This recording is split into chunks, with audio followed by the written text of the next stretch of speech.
What's up, dogs? Good evening. What's up, Good evening. gang?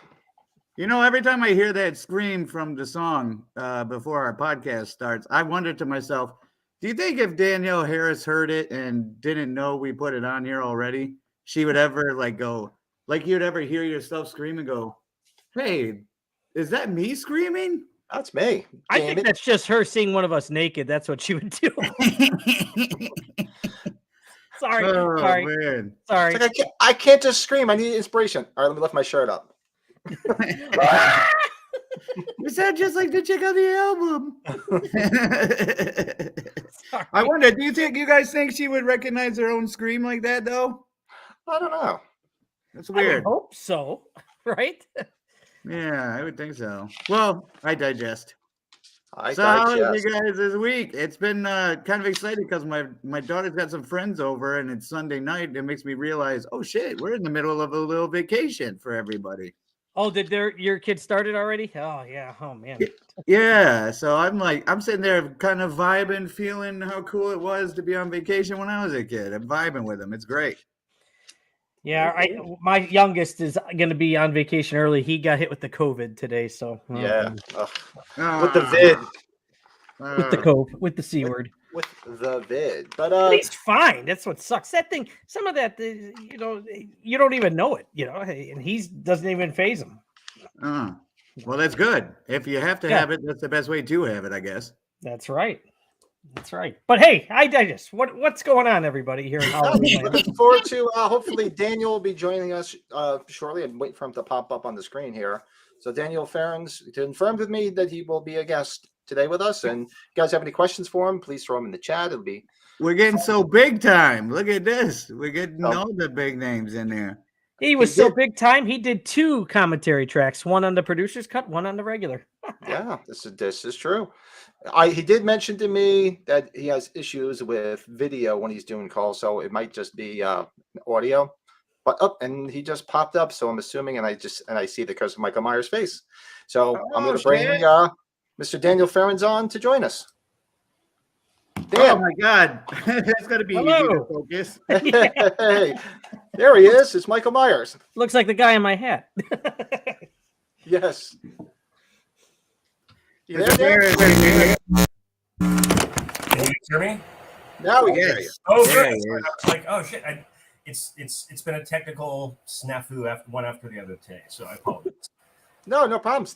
No problem. Thanks. It's like some cool '80s TV show with that picture. I was like, I can't give you the feed that you want, so I figured I'd do the next best thing. That's fine. So cool. It looks great though. It looks like Michael's talking to us because it does. I gotta figure out next time, because he's maybe I can get some AI in there and get his mouth to move next time. It's got a real Max Headstrom like vibe to it, doesn't it? Oh, totally.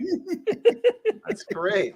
So, Dan, thanks for reaching out to me that you had a free Sunday to come on and join us. That's great. I know you said you were busy working on. I guess you're working on a project right now. Is that something you could talk about, or is it not quite yet? It's kind of in the early stages, but a lot of work to say the least. But it's making progress. But probably sometime after the new year, I can get into more details. But it's not a Halloween project, so. Well, 10 points for you. I wouldn't be able to keep secrets like that. That would be so hard. Oh, it's hard. You want to talk about stuff. I figure one experience you had with Halloween, you had enough. Maybe not. I don't know. It's funny people think that, and it's not true. I mean, good. Like anything in life comes with its pros and cons and ups and downs. But overall, it's just here we are, 27 whatever number of years later. Still, you guys are interested in talking about this movie. So to me, it's the gift that keeps on giving. I so appreciate it. Yes, it's one of my favorites too, personally. Yeah. Nice of you guys. It's funny how that one, and I put this in air quotes. I wish you could see me doing it, but it does have a cult following now. But subject matter of the movie notwithstanding, but no, it's gratifying and it's really humbling in a way, that I get to meet people all over the world and still talk to people about this film. So it's just amazing to me the life that this has had. I was actually just telling Pat, I just revisited your first commentary track, the one you did with the producer's cut, and since you were a fan, you could relate on the commentary track pretty well, which some not all the other audio commentaries I hear do that. So applaud to you. You were pretty informative on these commentary tracks. I did my best. I can't, it's been a while, so I don't, and when you do those things, you're sitting down and you're kind of on autopilot. So there's no script or there's no like checklist of things that you want to discuss. So I just kind of wing it. Yeah, wow. Nice. Actually, and just to refresh your memory, I do like to. Besides H6, I do want to talk about a few other movies that I'm fans of that you've done. But refresh your memory. How did you get involved? Because I remember reading, it taking shape and your interviews that you did with Dustin McNeil about how you got your original idea to Mustafa Akkad. You want to refresh your memory? How it ended up in his hands? Sure. For the 960th time. No, it's fine. Hey, this is Halloween geekdom here. That's why. Oh, no, Yeah. listen, I am a Halloween geek. That's how I got the job. In a sense, I think what happened after the fact was that story kind of got out to the world. I probably made a comment or two when I think Fangoria came to the set and interviewed me, and I think I talked about how I was the world's biggest fan, and I think that opened the floodgates for the Akkads. And good-natured that they are, always have been, and kind to me. They were going, oh my God, it's like now every single Halloween fan thinks that the door is open for them to write the next movie. So we're just flooded. Wow, I never thought of that. Yep, I could see that. So anyway, and wasn't quite as pat as I make it sound sometimes, but no, I mean, it was one of those childhood dream moments, where you can, and also kind of one of those things in life. I think it's just followed me through my life, and I think most people, if you have a goal or a vision in mind for something you really want to do, you kind of say it out to the universe, or at least to your own circle of friends. And I really declared, I am going to write the next Halloween movie. It was after I saw 5. And I don't know, it was just, it was as clear in my mind as, you guys right now looking at you. Nice. It's just like having a moment of clarity. I'll just call it that.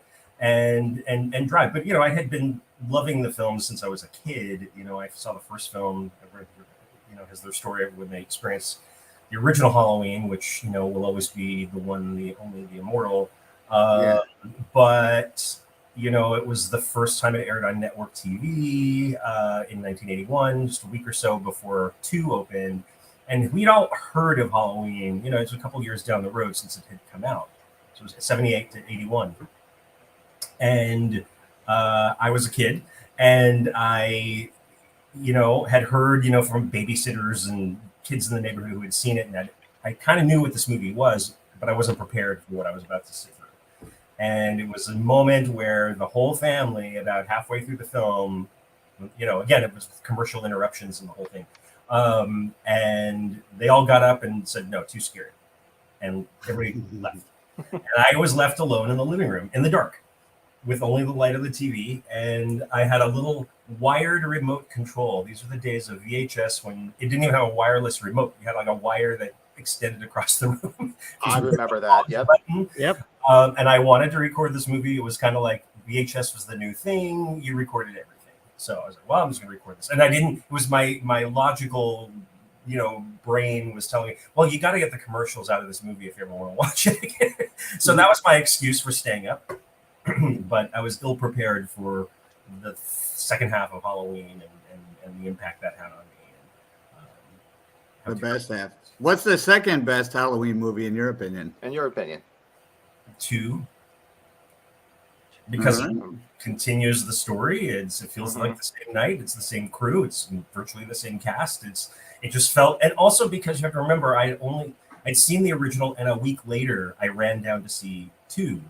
And we were too young to get in. And so there was this guy in front of us who pretended like he was our parent or guardian and bought us Nice. and handed him the cash. And that's how I got to see Halloween 2. So, Nice. and oh God, I'm going all over the map, guys. So, get me back. That's okay. No, you're good. But, Well, when in Rome. when I grew up. But the crazy thing, and this is so bizarre, years and years later, so I'm talking about maybe 10 years ago now, I was back in my hometown. It was up in Northern California, a town called Santa Rosa. That's where I experienced all of this and became the horror geek that I am today. And I went to the movie theater just to see something with a friend that I was visiting there. And now that theater has become kind of like the second run, like $2 a movie or whatever. And we're like, okay, something's playing. And it happened to be Hot Tub Time Machine. Oh, good movie. Good one. Fun. So we walk up to buy the tickets, and the same woman that sold tickets in the 80s was still working there. Oh my God. Woo! It was one of the most bizarre. And I was thinking to myself, God, this woman has been here. It was kind of like Lisa Wilcox in Nightmare 4, where she's like in that loop of her And the life. waitress. It was strange and kind of sad, but also like, oh my God, I just remember thinking to myself, like, she's the one who didn't sell us the tickets for Halloween 2. And I'll bet you anything, she sold the tickets to 6. Wow. Yeah, true. And prevented other kids from seeing what they wanted to see. Anyway, but That's yeah, cool how it ties in with real life like that opportunity. it's so weird. But and the fact we were going to see Hot Tub Time Machine, I'd like to Yeah, a random movie, right? right. No coincidences. So yeah, weird aside there. But anyway, but yeah. So when I finally got this job, and I got the call, I will call it. I had met with Mustafa Akkad in 1989 or early 1990, very shortly after Halloween 5 came out. I was 19, and I was like I had no idea what I was doing. I'd never pitched a movie. And the way I got that meeting was even weirder, but it's a whole other story. We'll get into how I did that. But I remember sitting in his office for the first time. He used to be on Sunset Boulevard above the Hamburger Hamlet, which I think is the one that John Carpenter met Donald Pleasance at. Whole other story. But anyway, it was just like, being summoned to the principal's office. They had the big stand-up figure for Halloween 5 that went into theaters. They had, all the posters of all the films. Everything he'd ever done, he wasn't known for just Halloween. So, I was really intimidated. And this man sitting behind his big desk with his, pipe in his mouth. And it was, intimidating. And I had spent, weeks prepping for this meeting. And I created this thing that I think has become kind of like Halloween geek legend now. And I kind of called it the Halloween Bible. I was going to ask you about that. I'm assuming Malek still has it? Malik, yes. I think he does, but the crazy part was, all right, so this is 89. I go into this meeting. It lasts no more than 10 minutes. Maybe I'm extending that. It could have been even 5 minutes. I think Mustafa was just kind of amused, like, who is this child sitting in here? Like, Who's this kid? You're a kid. And I think he was just kind of like, what the fuck, And I tried so hard, and I'm trying to talk, professionally and everything else. And it was just kind of like, thanks, nice to meet you. And I just remember walking out of that movie, out of that meeting, so deflated that this is never going to happen. And then years went by, literally 4 years, I think. And then there was 5 years almost, and there was an announcement that this new studio called Miramax had acquired the rights, and they were talking about all these different writers. And honestly, it was just a moment where I was like, I thought I was giving in, but I just was, what do you do? Yeah. The machine was turning without me. Although over the years I had kept in touch with Mustafa through Malik, and who's my age, and so we had that much in common, And I think he thought it was kind of cool that somebody my age was kind of up for the job of writing the next movie, and maybe he's the one who kept my name in his dad's ear. I honestly don't know, but that being said, one day in 1994, it was probably in May or June, got a call. And it was Mustafa, and he was like, come in, we can talk to you. And I did, not knowing what the hell was happening. And I went to where he was, his office then. And I remember Paul Freeman was sitting in the room, and Alec was sitting in the room, and there might have been somebody else, but those are the three I remember. And it was just us. And they were like, listen, we're supposed to start shooting this movie in October. We have no script that works. We've been through 4 or 5 different writers. None of them understand this. They don't know what this is. And we remember you because, here's this Bible that you left. And it was still there. Like, you still had the Bible that I left. And we were so impressed. And you obviously know this better than most people. So here, give us your elevator pitch. What's the movie? And that's how it started. Wow. Yeah. Wow. Which imagine You must that have, when they said you got the gig, it must have been like, did it feel like the weight of the world was all of a sudden on your shoulders to deliver this thing? Well, yeah, I mean, it becomes real, and it becomes there's a business transaction behind it. There's a a date looming. I mean, they were legitimately needed to start shooting it in October of Wow. 1994, and this was June when I got hired. Wow. It was a very, very intense summer. Let's say that. But again, thrilling. You almost couldn't believe it. It was like wake me up. And I'm thinking we were going to wake up from this whole thing. Like it just didn't.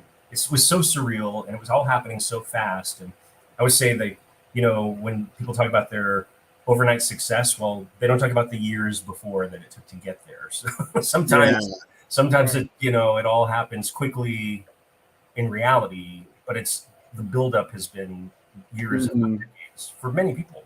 So don't give up out there if anyone's listening. Yeah. It doesn't happen overnight. Doesn't mean it's going to happen. Pitches, because that doesn't work either. I think what it was, and honestly, and people think that I wrote the script before I joined the team, so to speak. No, I had delivered them, and the reason I got that first meeting was I had written a screenplay. It was a horror thriller, an original piece, not a Halloween movie. I underscore that. They cannot read Halloween scripts. That's not how that works.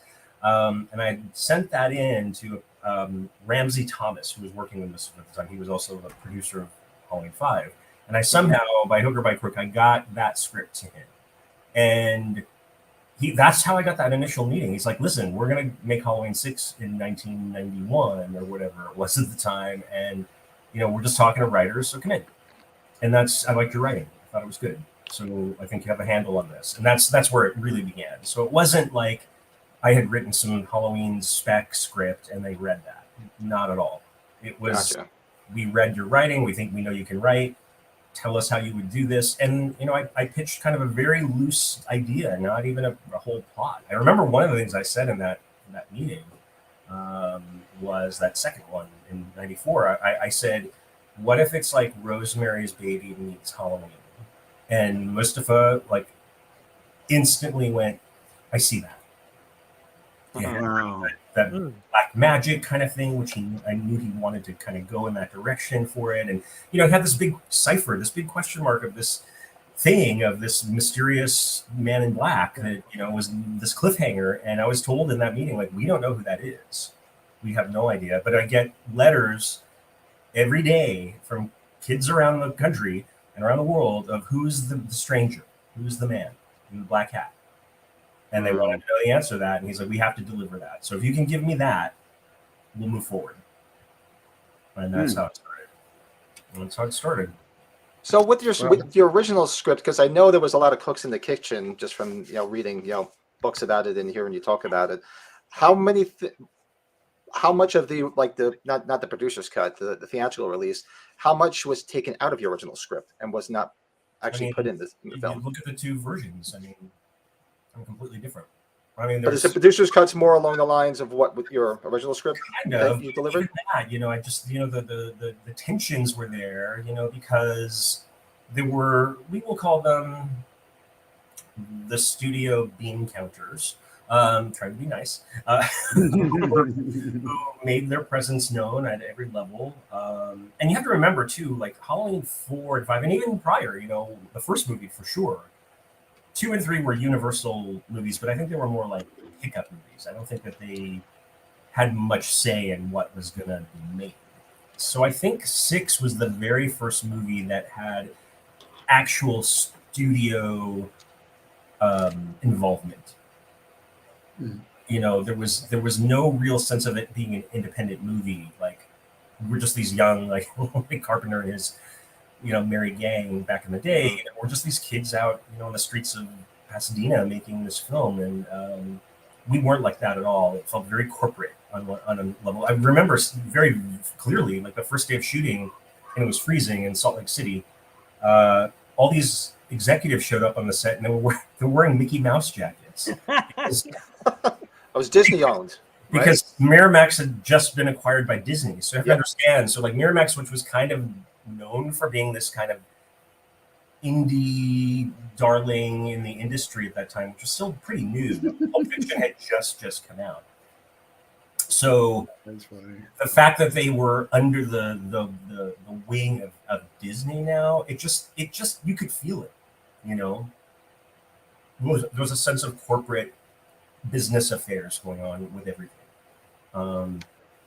And ultimately, and then there were people on the ground, you know, in our own camp that I felt like were not so much interested in making it the best it could be. They were kind of interested in how quickly and inexpensively could we get it done for, you know. And I think there was that mentality among a certain group. And, you know, then there was this other group of us that were so young, you know. I was 24 and the actors were all in their early 20s, mid 20s, Paul Rudd included. And we were just so gung-ho and so happy to be a part of it and so optimistic, you know, about what we were doing that we didn't often want to. Yeah, I guess we just banded together. And when we would see something, we would call it, you know, because we were young enough where you're just like, I'm not playing any games with these people, you know. That's wild with such a young group. I'm sitting here picturing like a big group of young 20-year-olds putting together a movie. I'm sitting here. For sure. That's kind of mind-blowing to picture. I can't picture kids like, I don't even trust them to like drive down the road in a car. Well, you guys are making movies. But Mustafa trusted us. Do you know what I'm saying? Like, he trusted us. He wanted it to be great, but he wasn't going to like step in too much. You know, the director, Joe Chappelle, was young. I think he was 30 at the time, and I was 24. And Wow. The cast was all, again, around my age, and a lot of the crew. So, you know, we really were, in a way, like, you know, it's that embarrassment of riches kind of thing, you know, where you just feel like, you know, this is happening. And then, honestly, the moment for me, and I'm sure I speak for the whole team, is, you know, when Donald Pleasance showed up on that set, it was like, you know, it was, we bow, you know. Oh yeah. It all felt very important at that point. And as funny and kind of good natured as he was, and you know, and this was just kind of like, oh, we're gonna do it again. Let's have fun. You know? Cool. We were just in awe of him, you know, and I think we all treated him with that kind of like he was the royalty, you know. And but that was a great moment in my life, my career, everything else. So, you know, I can say, tell you guys a million stories about everything that didn't go right, but I think what did go right was, you know, we got this made, and with all its little, you know, cracks and, you know, problems, you know, it's still there, and people are still talking about it, and I love the fact that, you know, in some circles, I think this one is regarded as honestly one of the better ones because its atmosphere, its tone, its cohesion in terms of That's exactly what someone just commented. Atmosphere. Oh, well, yeah, no, and I think honestly part of the atmosphere not only was the cinematography that Billy Dixon brought to it, which was beautiful, but also the fact that it really was fall. We started shooting on October 30th, so all those leaves that, you know, kind of in piles and all of that. That's all. It wasn't like the first movie where they had to get a bag of dry leaves and spread them around on somebody's lawn and then break them up at the end of the day to reuse them. Those were real fall leaves. So we had the benefit of shooting it in the fall, as opposed to, I think all of the other Halloweens were shot in the summer, or not summer, spring. Right. Mm-hmm.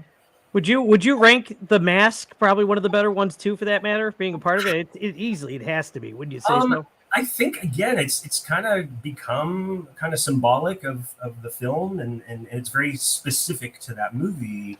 And it's just crazy to me. Now they're making like little, you know, figures, and there's Halloween 6 blankets and socks and oh, everywhere you look now. Yeah, especially I was at the mall today Christmas shopping, and you can see the Curse of Michael Myers stuff everywhere in Hot Topic and Spencer's and FYE. Yeah, that license is out there more than ever. It's out there. I mean, I just wish, you know, in retrospect, I had been a little more business savvy and said, "Hey, I want a little piece of that." But can I get a percent, please? I get nothing. But listen, the benefits of hiring someone that's in their young 20s, no doubt. There you go. You can just, you know, get them for a song or a CD. Fraction of a dollar. We're all lobbying for. We want a Bucky figure or a Bucky helmet. Oh my God, that'd be amazing. Bucky lives for sure.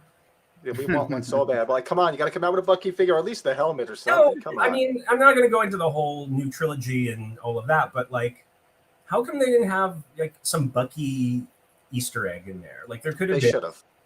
somebody could have been wearing a helmet that said Bucky. So There could have been another Bucky. Yeah, why not? that's what I'm saying. And like, it's a different universe anyway. Will So never be another. Or at least Bucky. if they say don't play that Halloween shit with me. they think they're some fans. They're not. They would have had Bucky.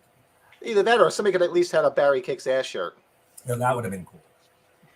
When you got hired, or when Mustafa brought you in, how much longer did it take for Chappelle to come in? I found it interesting. You were talking about Fred Walton when a stranger calls. That's one of my faves too from the '70s. Yes. So Good.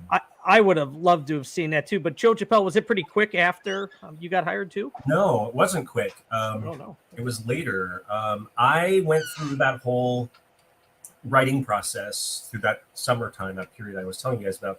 I went through that kind of solo without really. I mean, there was talk of a director, and they weren't specific about who that was at that point. And it was kind of. I think they were also waiting to see what the script was going to look like, and whether or not they were going to even have a movie. But they were all very like. As I turned in pages, and I was literally doing that. I would write 20 or 30 pages and turn them in, and there was kind of like, keep going, we like this, and blah blah blah. So. And I think as I was doing that, they were kind of, huddling in their own, groups to decide who would direct this movie. And at the time, and I do remember specifically hearing from one of the producers, it might have been Paul Freeman, might have been Mustafa, that Fred Walton was, probably going to be the director. And to me, I was just, oh my God, that's amazing. And in fact, the whole, I kind of dedicated the beginning of Act 3 of Halloween 6 to Fred. She's like, he's in the house, get out. That whole scene was literally written as a homage to When a Stranger Calls. And then, so I was excited, and I had one meeting with Fred, actually. And I'm trying to remember at what point that was. It's so long ago. But I don't remember if it was like in prep for the movie or if it was maybe even after he had left. It might have, it's one or the other. But anyway, I just remember sitting with him, and we were at Jerry's Deli, which is not now gone, unfortunately. Pandemic casualty. But Fred was really nice and seemed to really, actually I remember geeking out, and I brought my When a Stranger Calls laser disc. Oh yeah. To this meeting, and he signed it. So I kept very few things from my laser disc collection, but that's one of them I still have. But he was very nice, and I just think that for him, because we got along really well and there was no issue, and he seemed excited. But I think ultimately he wanted to do something that was that didn't have so much like a body count, And I don't know what he saw that wasn't on the page, or if he was, maybe even committed to something else that would have interfered. I don't honestly know the real reason, but at some point he left. And then it was very quickly after that Joe's name was mentioned to me. So, and then he came in, maybe a month, a little more before we started shooting. He didn't have a lot of prep time. Wow. So, yeah. Wasn't Quentin Tarantino rumored in the early stages? No. Because or is that just a rumor? Yes. No, he was never going to do that.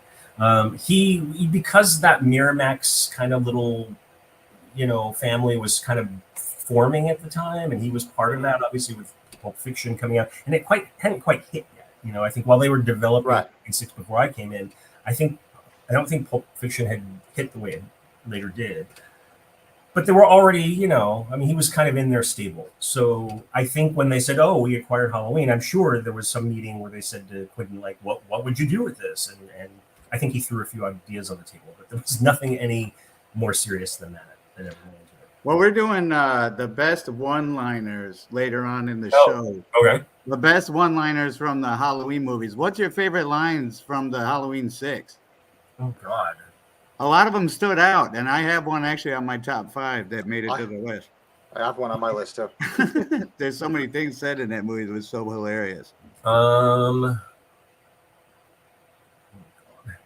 I don't, because we're like, you got me with that one. Let me think.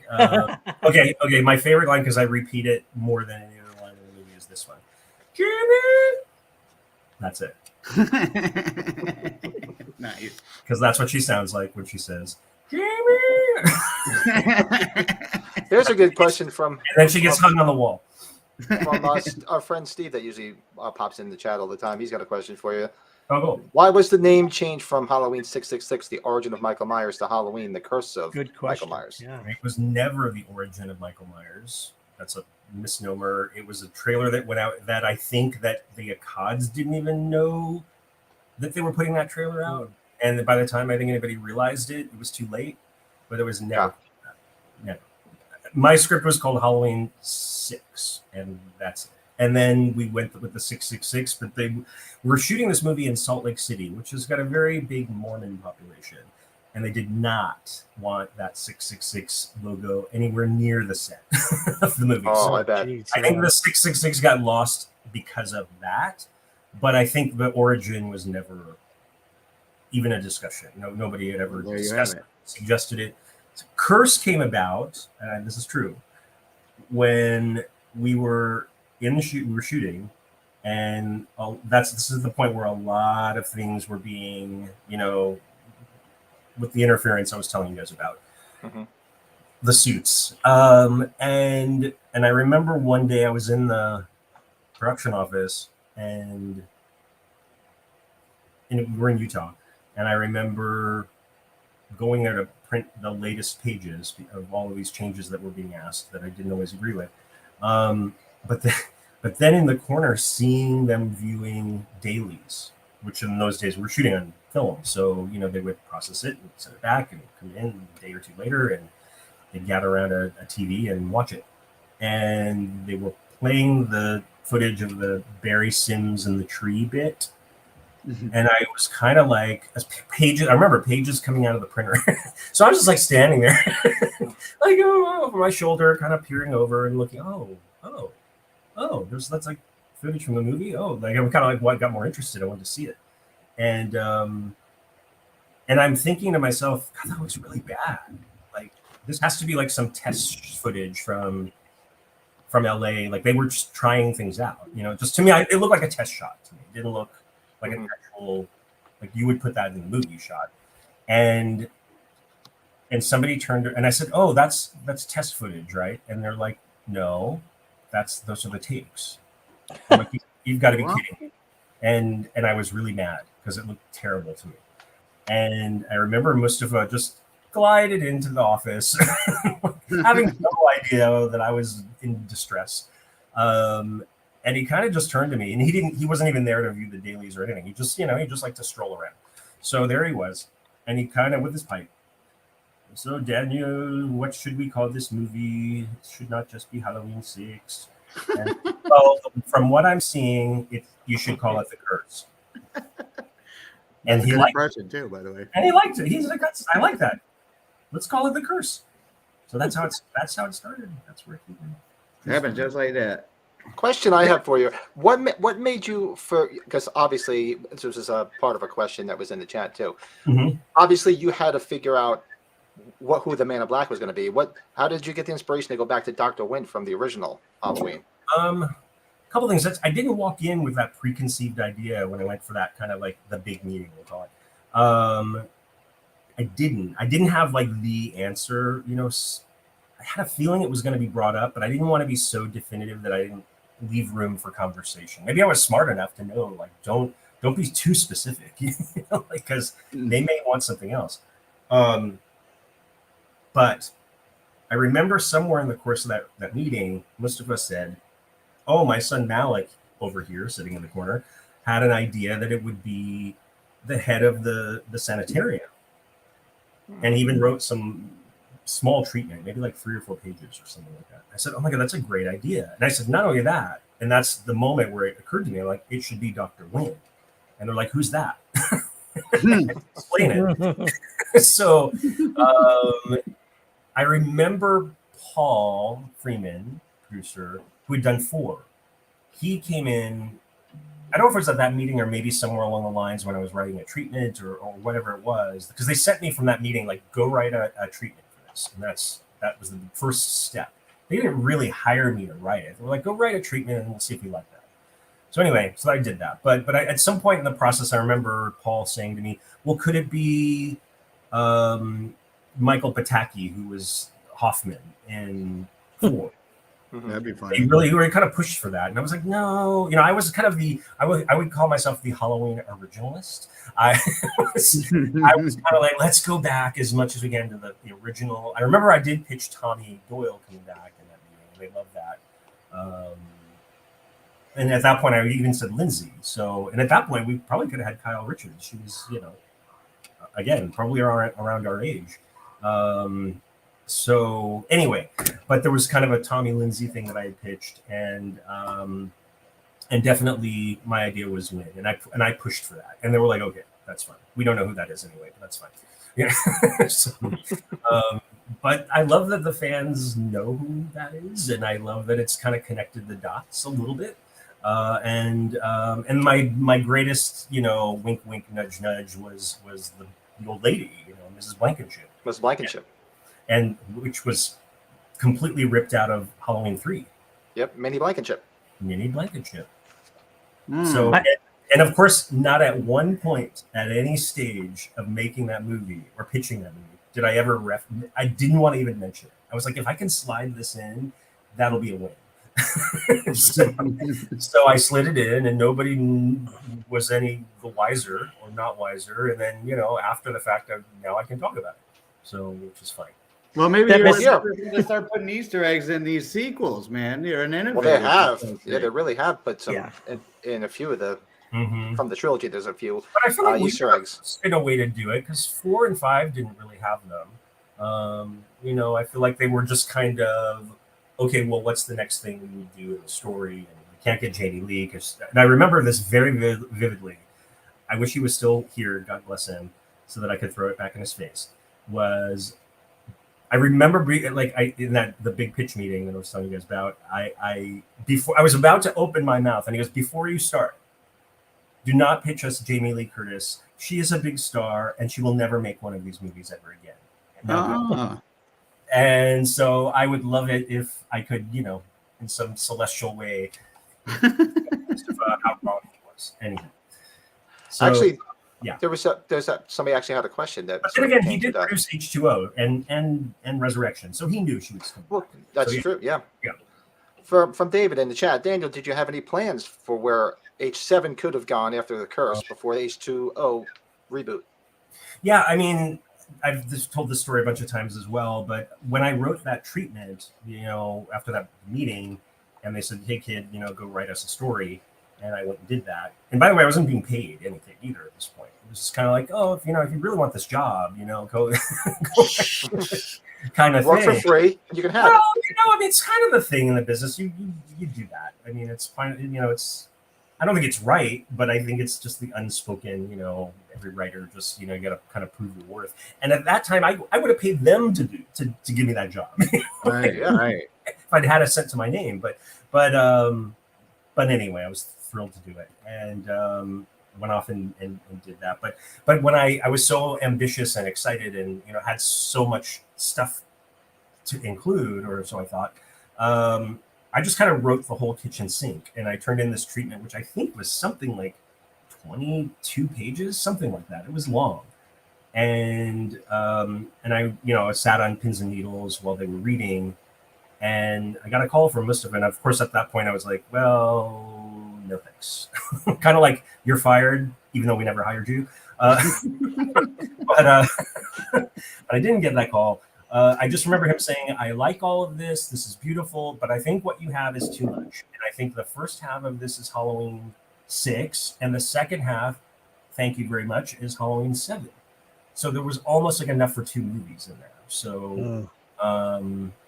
Ultimately, the reveal would have been in 7 that the whole town of Haddonfield was in on this kind of dark coven conspiracy. It was kind of very inspired by Shirley Jackson's The Lottery, where you discover that the town is going to commit some act of sacrifice. They're all in on this dark secret. So it was going to play a little Wicker Man-ish, which was kind of an obscure thing at that time. But yeah, so that was the as far as I ever went with a Halloween 7 was that original treatment for 6 that apparently I wrote, it was an epic or something. You had you were channeling for Christopher Lee as Win, I know. Did that really get in fruition, or did they even talk to him, or that was just you had that envision that would be great? Well, it was kind of, again, I'm quote unquote, and there's this old, saying in the industry, that's just the writer, so right. Listen, I was never treated that way by Mustafa, certainly not Malik, who to this day is a friend of mine. I was never sidelined by them, but there were other people that didn't care what I had to say. So yeah, no, I remember very vividly saying like, oh my God, this role would be great for Christopher Lee because, and at that point, I think that commentary had just come out on Laserdisc again. For the original movie, Criterion had put it out, and John Carter, Deborah Hill, and Jamie Lee had done a commentary, and that was the first time I remember them saying, we went to Christopher Lee with this first. And years later, he said to us, oh my God, I should have never turned down that part. made Donald Pleasance, a household name in a way.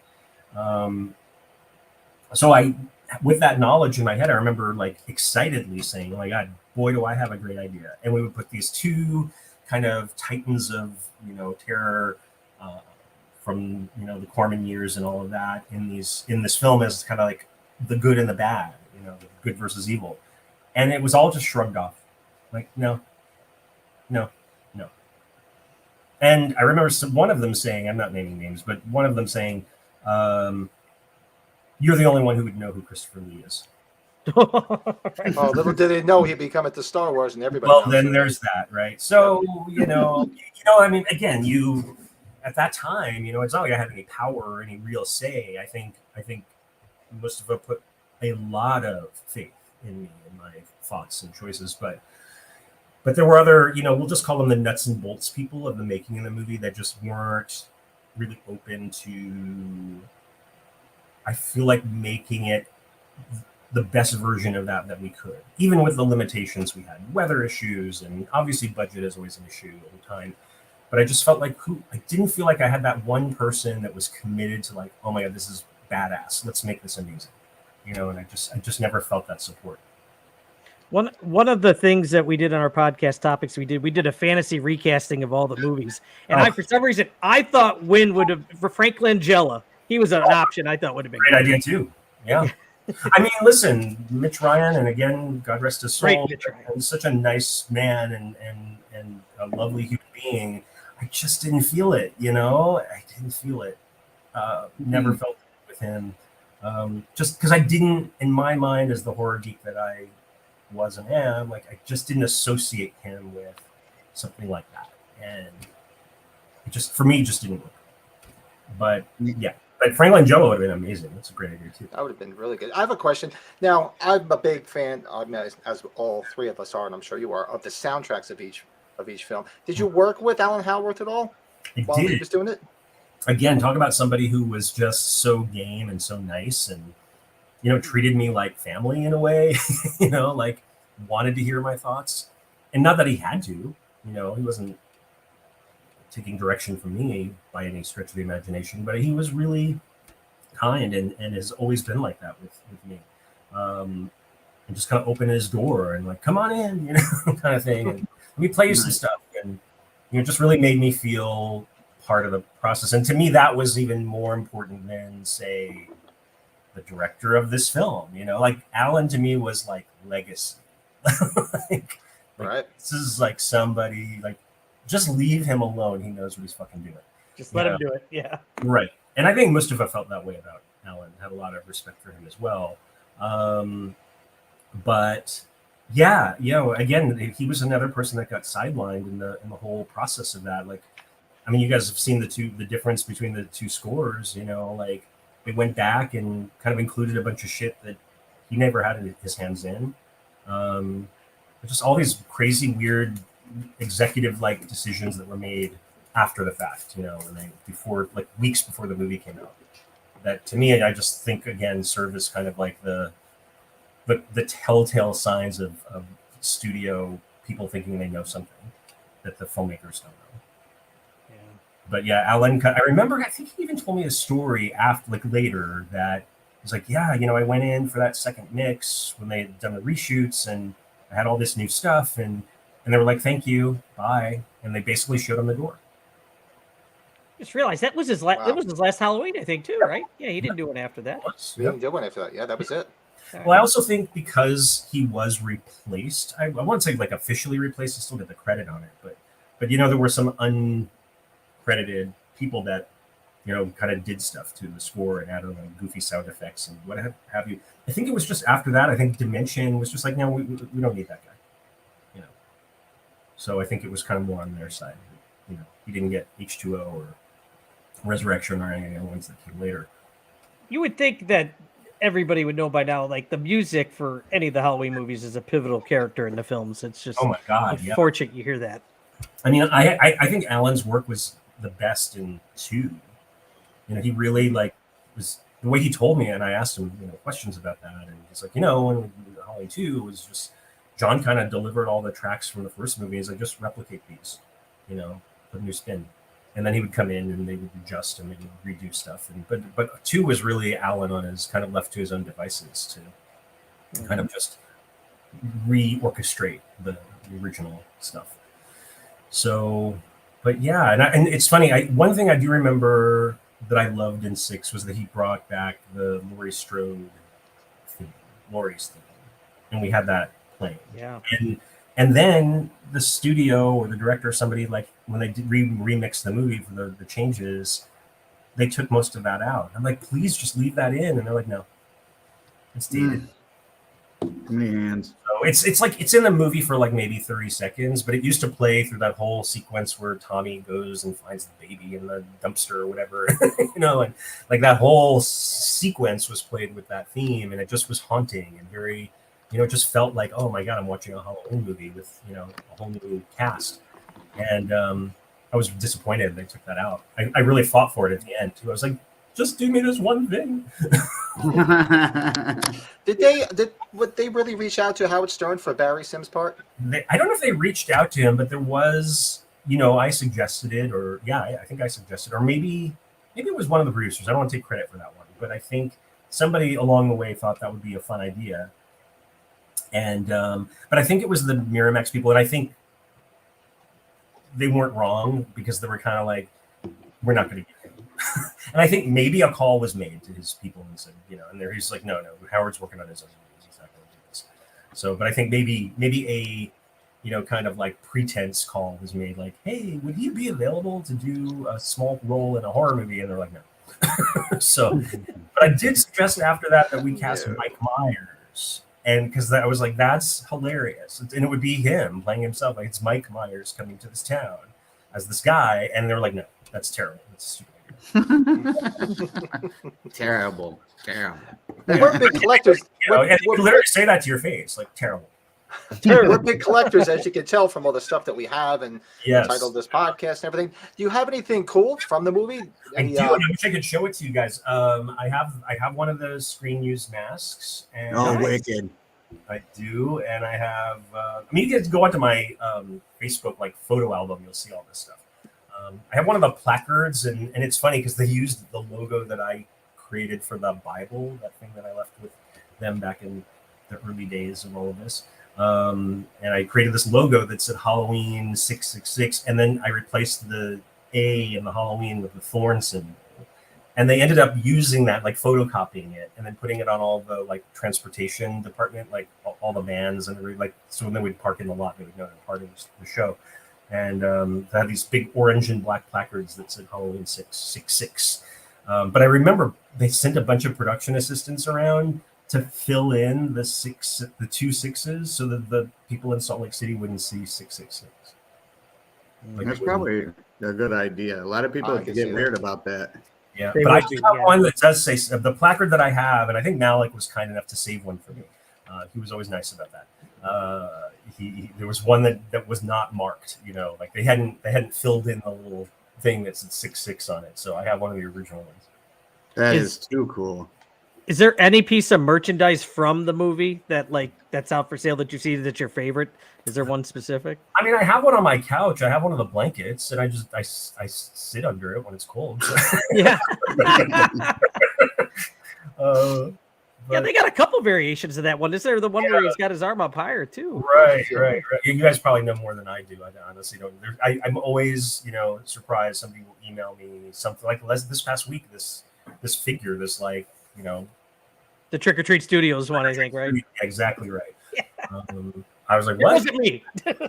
But and you guys asked me about the mask. I didn't finish answering that question. So to me, it's become kind of emblematic of Halloween 6. I remember at the time I didn't like it.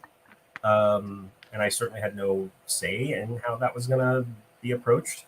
I just thought it was like, well, that's not right. It's like it's too heavy. It's kind of thick. It's like it's a little better than certainly better than 5, but I was like, that's just not right, but one thing I do remember is when I went in to that first meeting, they had the mask made already, but they didn't have a script. Like they'd already molded George Wilbur's head and face, Wow.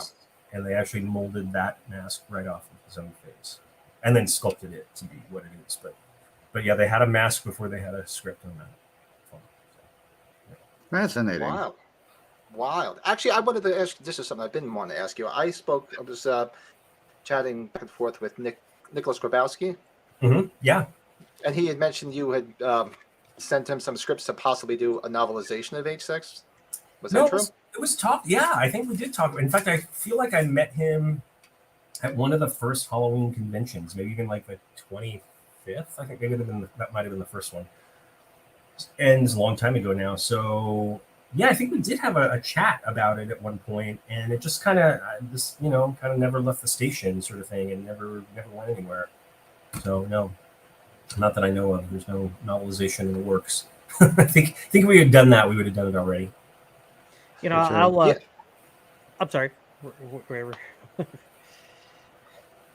Oh, I don't know if you guys were waiting on me. Oh, okay. So, but yeah, no, we didn't ever seriously talk about novelization. I think he did show interest in it, though. It would have been cool. Nice. I know. Also, tell the story kind of more from the perspective of what it was supposed to be, as opposed to what you saw. I think you guys can correct me, but I think the new trilogy has novelizations, and that there's supposed to be a little bit more, like any book, it kind of goes a little deeper into things and has they do more detail. Yeah. So, I mean, maybe that's kind of what we could have done with ours, but again, with all this new merch coming out, maybe there's a market for it. I don't know. Have you had any consideration in attending the H45 convention next year? I haven't been approached yet, so I don't know. Well, I hope they get you, because I don't know if you've ever seen my poster, but I got over like 120 signatures on this one Halloween poster. Wow. And I'd love to have you on it. I would happily sign up for you, and I don't charge you. Gangster. Send it to me for free. I think you were at because I was at H25, H30. I didn't go to the 35th. I thought I saw you walking around at the 40th. Weren't you at the 40th? No. Oh, you weren't. Okay. I know 25 you were there. Yeah, it was definitely 125 and maybe the 30, but I can't remember. Honestly, it's the years just run together now. So. No doubt.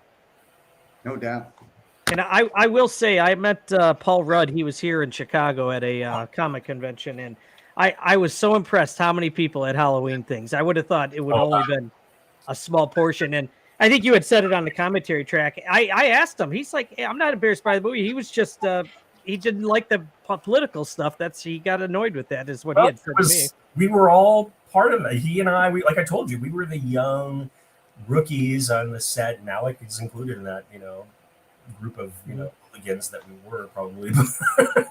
But we were just speaking truth to power, and going like, hey, this isn't what we signed up for. This isn't the script that we wanted to make. This is, like all the things that these old timers, and they were probably in their 40s, were doing, and these kind of bad decisions being made. Like, we're like, wait, we're all kind of hanging on together, on this kind of like wild raft ride, and just trying to do the best we could. And I'm sure to this day that Paul echoes that sentiment, because we were all there, and we all kind of stood by each other through all of it.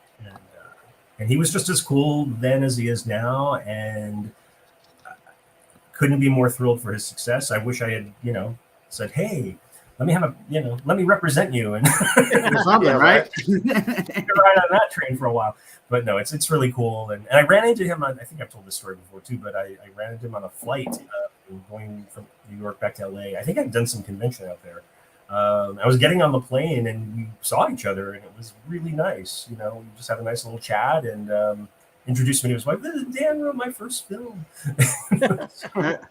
Just couldn't be a cooler, nicer, more down to earth person. So happy. So, are you a fan of the latter movies that came after, like the Rob Zombie ones or the trilogy that just happened?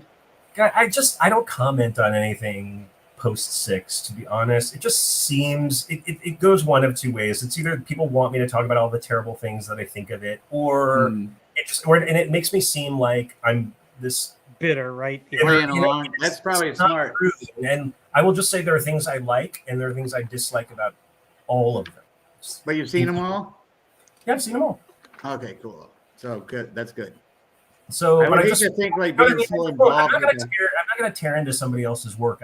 I know how hard it is, and what you guys are seeing on screen is the amalgamation of a lot of people, having. And I don't know what politics go on in these new movies. I have no idea.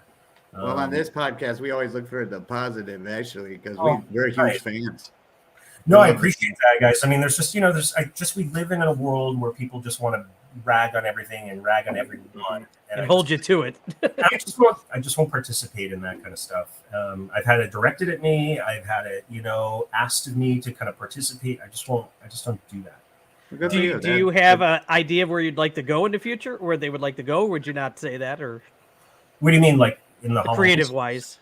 In the Halloween series? Yeah, like I don't know, like maybe something. Well, Michael down here doesn't like Halloween 3 as much as Pat and I do, but I mean, I like Halloween 3 for its bold, shifting gears. It's definitely like a body snatchers type of movie more than the story we have all known and loved as the Halloween franchise. It wasn't a franchise then. That's what people forget.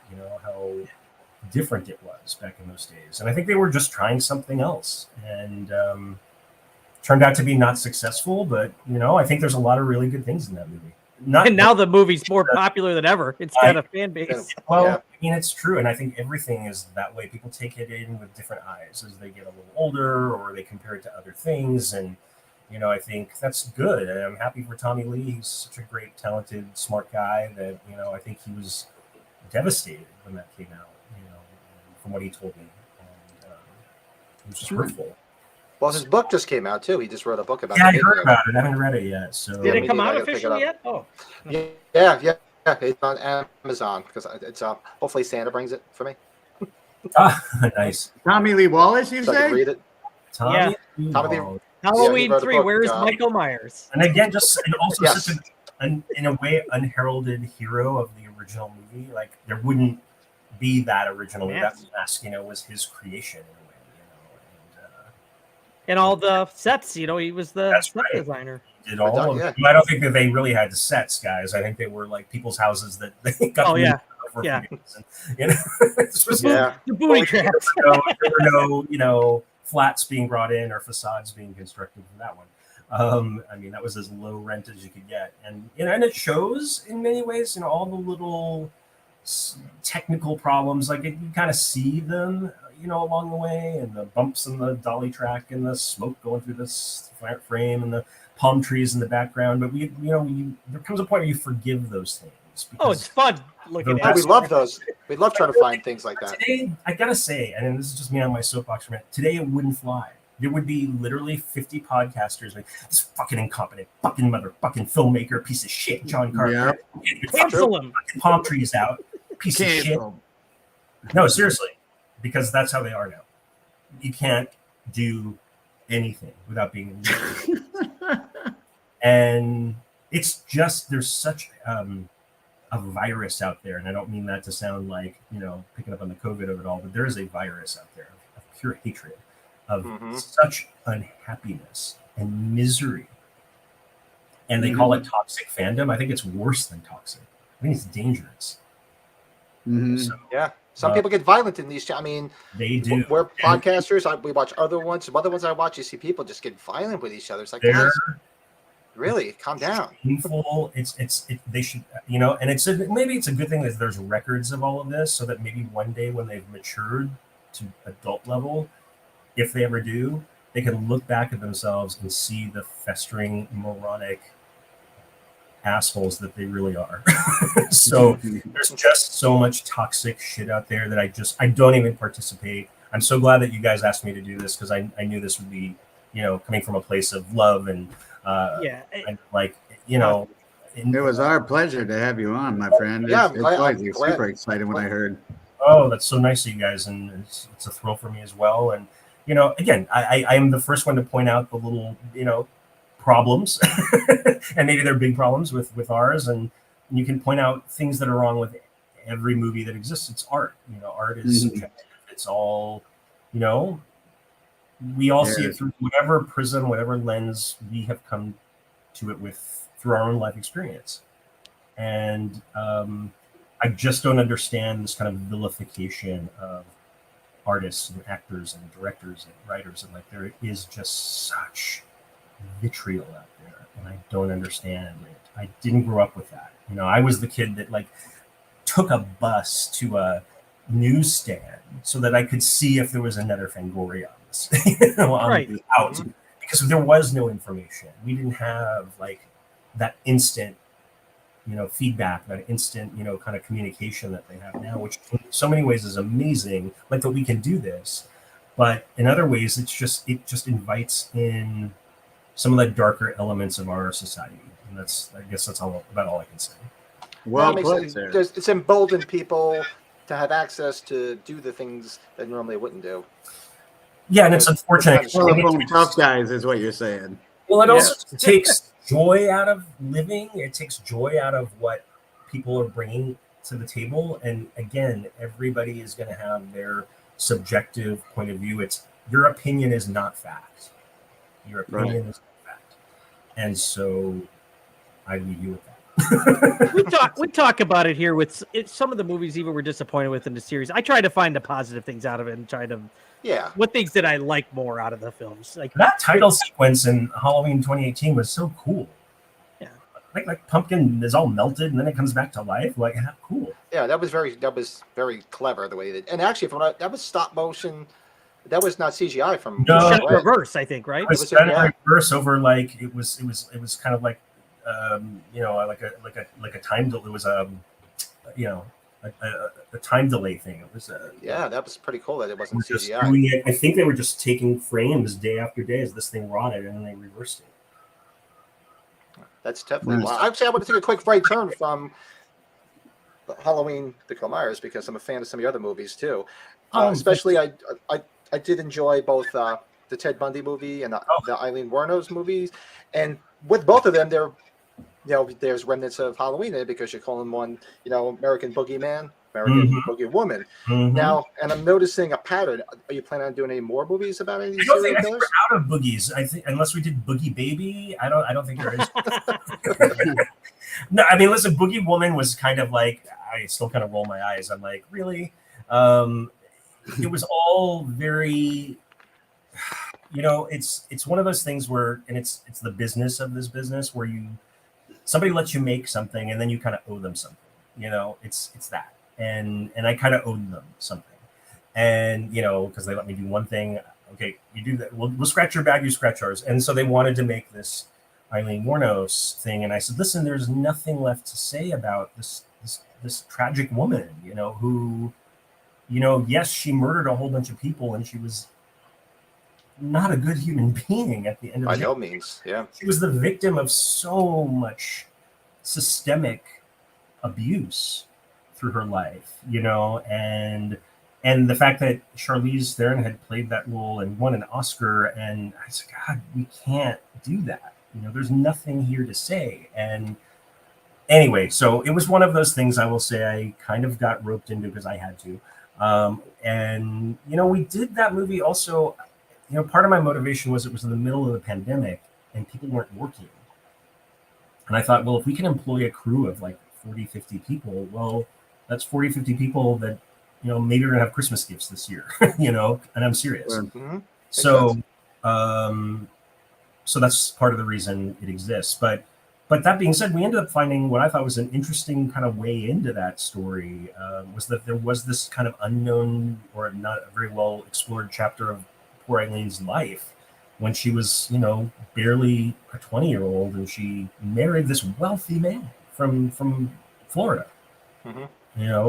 They called him the Commodore, and he was this older man who was played so great, I think, in our film by Tobin Bell, obviously from the Saw franchise. Saw, yeah. Yes. And just we ended up, that became, I have to say, like, it was for the thing that I resisted the most. It was the thing that I ended up really loving the most, because the group of people that we brought together to do it were so supportive, so caring of each other, so just present all the time, and we never had a bad moment between anybody. It was laughs, and it was gratitude, and we just had fun along the way, to be honest. And I just, to this, it's probably one of the best experiences I've ever had on a set. Because how was it working with Peyton List? Because my daughter's favorite show was Jessie. You can tell her she's everything you'd want her to be. She's smart. She's completely warm and fun and funny, and she had me laughing more than almost probably anybody on that set. She and I really hit it off. We have a similar kind of twisted sense of humor, so but she's really a fun, smart, caring human being. I respect her greatly. Well, What's she's the doing gap well between now. that and what So- Cobra Kai? What's the gap time frame in there? Was it she Oh, the one in Cobra Kai, right? Oh, She's in you Cobra Kai. are you How many saying years is that? Like, is there? I'm sorry, I haven't seen the one. Oh, that, no, was no, 20, that was last year, 2021. it was 2021. So we shot it in at the end of 20. So, Oh wow, okay. Yeah. But anyway, so she was on a hiatus with Cobra Kai. I think they were on season 3, maybe at that point. But I remember I would like ask her questions, and now what's going to happen here and what's going to happen there, and she goes, and I remember she's like, Dan, I just have to tell you, it's not real. Like I was talking to her like some fan, like, you're gonna end up with this person, and what's gonna happen, and so like some soap opera fan almost. She's like NDA here, right? Right. No, she's a sweetheart. And just, again, the greatest thing that came out of that project was just a really great group of people. So, Well, And the Ted trying Bundy not movie to. was good too. I love the Ted Bundy movie. oh yeah. And again, that's the one that we had done right before Eileen, which Eileen was the one that they kind of threw me a wrench. Like, we're gonna do what? But we had done Ted Bundy, and again, it was also another one where I was kind of like, and this project was pitched to me, and again, it was the challenge was go away and think about this and tell us a way to do it. And I said, guys, this has been done to death. No pun intended. We've been trick-or-treated to death tonight. But we've been Ted Bundy to death. And I think the reviews of the movie reflected that, because it's just, you kind of can't do something about something that, another movie about something that's been so well documented and dramatized, and podcasts and you name it. It's been turned and overturned and everything else. But one of the points of view of the story that I felt like was missing in some of the other ones was the law enforcement point of view, and how Right. That's why I enjoyed that. difficult it really was in those days to track him down. I mean, they were using index cards. They didn't even have a computer in the sheriff's department in Washington State. So everything was by hand. So when they were comparing, license plates, they would have to go through index cards and look for them. Everything was just antiquated. There was obviously no real communication. And Bundy, what was so insidious about him, people call him smart, but I think he was just insidious. He learned how to use the highway system to commit his murders, so that he would never they wouldn't be able to piece together that this was one person doing all this. So he would travel from one side of the state to the other, and then to Utah, then he bounced to Colorado, and then obviously ended up in Florida, where the worst of it all happened in that night of terror he embarked upon in the sorority house. But to me, the whole thing is tragic. And all of these movies that I've done that have had some true crime angle to them, to me, I approach them all like tragedies. They're not meant to be entertaining. They're meant to kind of like Right. shine a little bit of a light on something that many people weren't even alive when these things happened. So if it gets people to think about it again, to look at it in a different way, to me, that's okay. People want to call me this, and they want to, you're exploiting victims. It's like, no, I didn't. The person who killed them exploited them. So, and I didn't make any real money off of it either. I'll tell you that much. So it's, everybody wants to think they know something, and I can tell you they don't. True, How was it working with Lynn Shay? Just great. She was the first day of shooting on that movie. We only had her for one day. And it was first day, and again, it was the very, very first movie that was even greenlit. They were using us as kind of guinea pigs on that movie to see if we could make a movie and not infect everybody with COVID. So they kind of gave us the trial balloon guinea pig status on that film. Then we were like, listen, we're going to do it in 12 days, and we're going to be in Pomona in this little ranch area, like this university that's been shut down for years, and we're just going to be there, and we're not going to interact with the rest of the world. And they're like, okay, try it. Disclaimers signed, and waivers had to be signed, and all of this stuff. But they were watching us, let me tell you. So, and then little by little, now production returned during all of that, thankfully. But they kind of used us as that little trial balloon. But and Lynn, being an older person, we were really concerned for her. But she was just amazing. Yeah, she was definitely she played the part good, because I've watched everybody's watched documentaries on Ted Bundy, and she nailed the part of his mother. If you'd seen interviews of her mother. I mean, that thing, Of his mother. and this came from one of the documentaries. It might have been the Joe Berlinger one that was really well done. But they talked about one of the people that had interviewed her after the fact said, we went to her after his execution, and we played for her his confessions, before he had died. He'd confessed to a bunch of these murders finally. And she listened to the tape, and then she got up and she says, how about ice cream and hot apple pie? Mm-hmm. That was her reaction. She just, right over her head, just couldn't, blinders, didn't want to see it, didn't want to acknowledge it.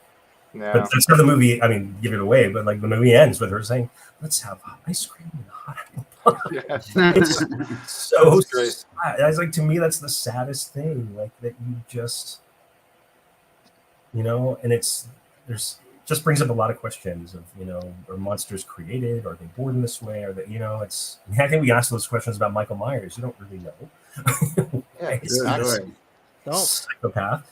Nobody's ever talked in any of the movies, and I know why, because they want him to be this faceless kind of, Enigma. avatar of all evil. But what about his childhood? What about his, did he get love from his parents?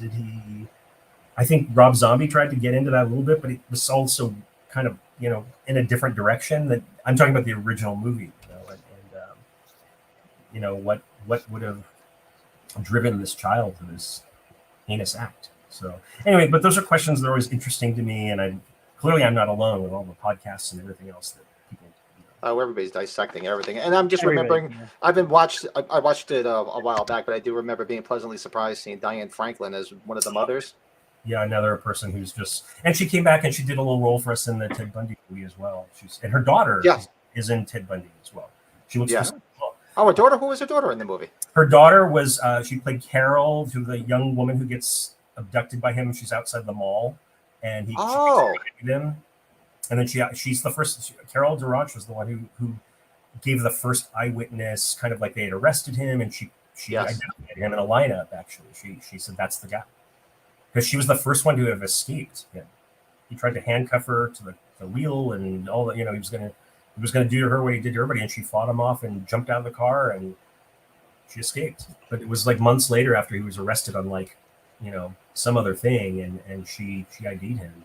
And that's how it all. That's where he was arrested. And then the legal system failed, and he escaped twice.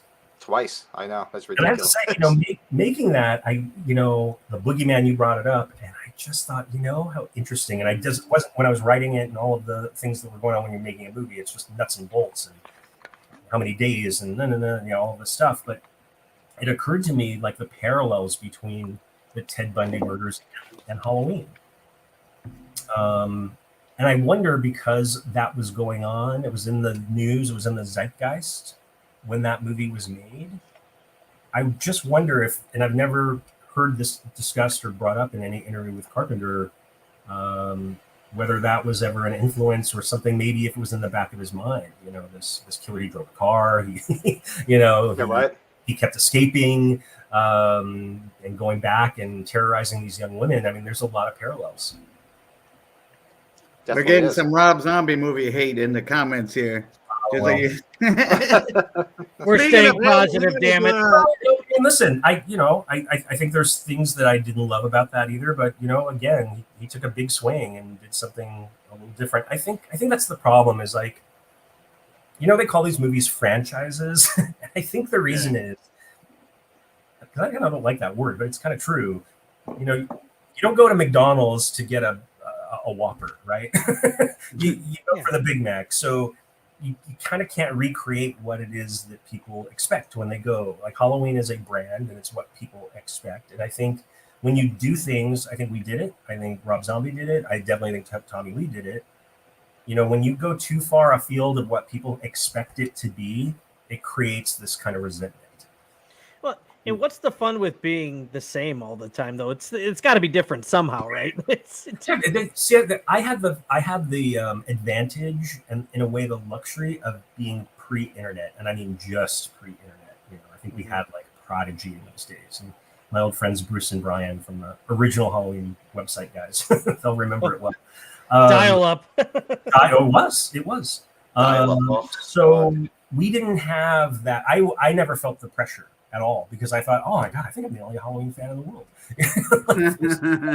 Convention. There was no Halloween convention yet. There was nothing. Like, we were still in that. There was something really nice about being left to our own thing. We didn't worry about scripts being leaked online or what's this fan site saying, and it didn't have that like snowball effect that it does today. I mean, honestly, I think people know more about the making of these movies before they're made than the people who are making them. Yeah. And it's crazy to me. I'm like, where's the joy?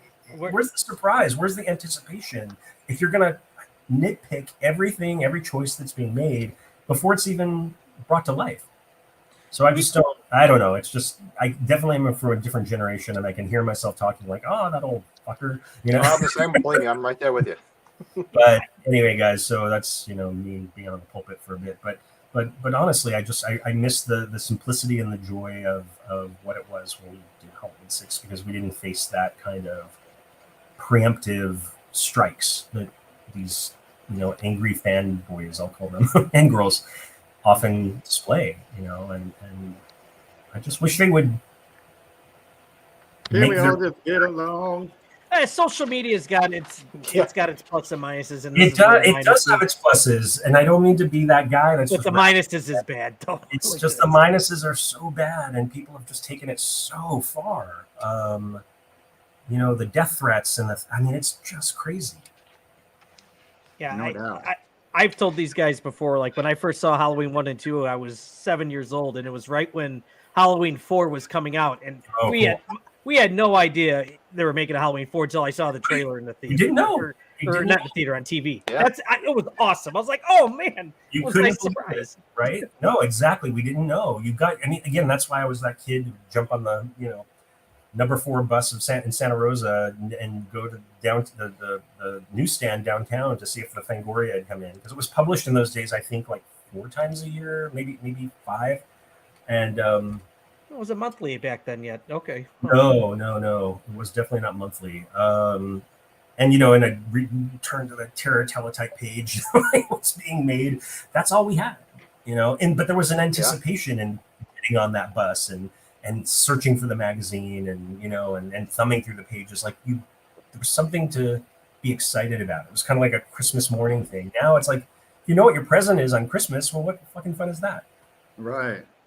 I don't know. Well, no patience. People don't have patience anymore.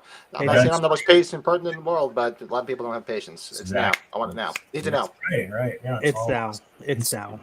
instant and all these, just it's not just the gratification, but I think it's like it's just a way to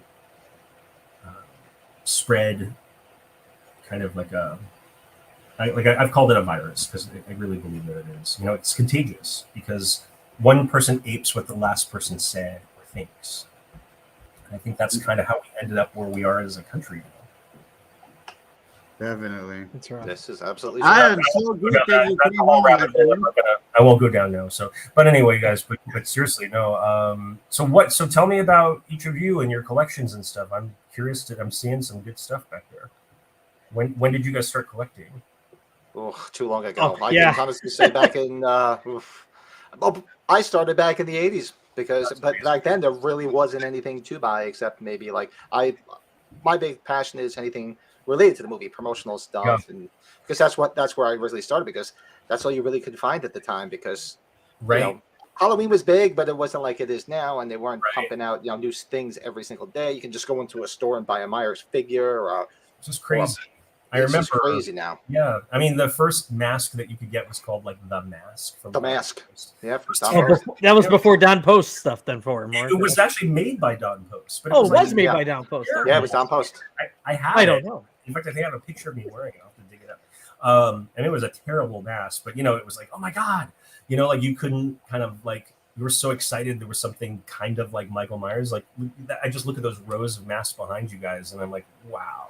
When I was a kid, if I had anything that even resembled that, I would have, I don't even know what I would have done.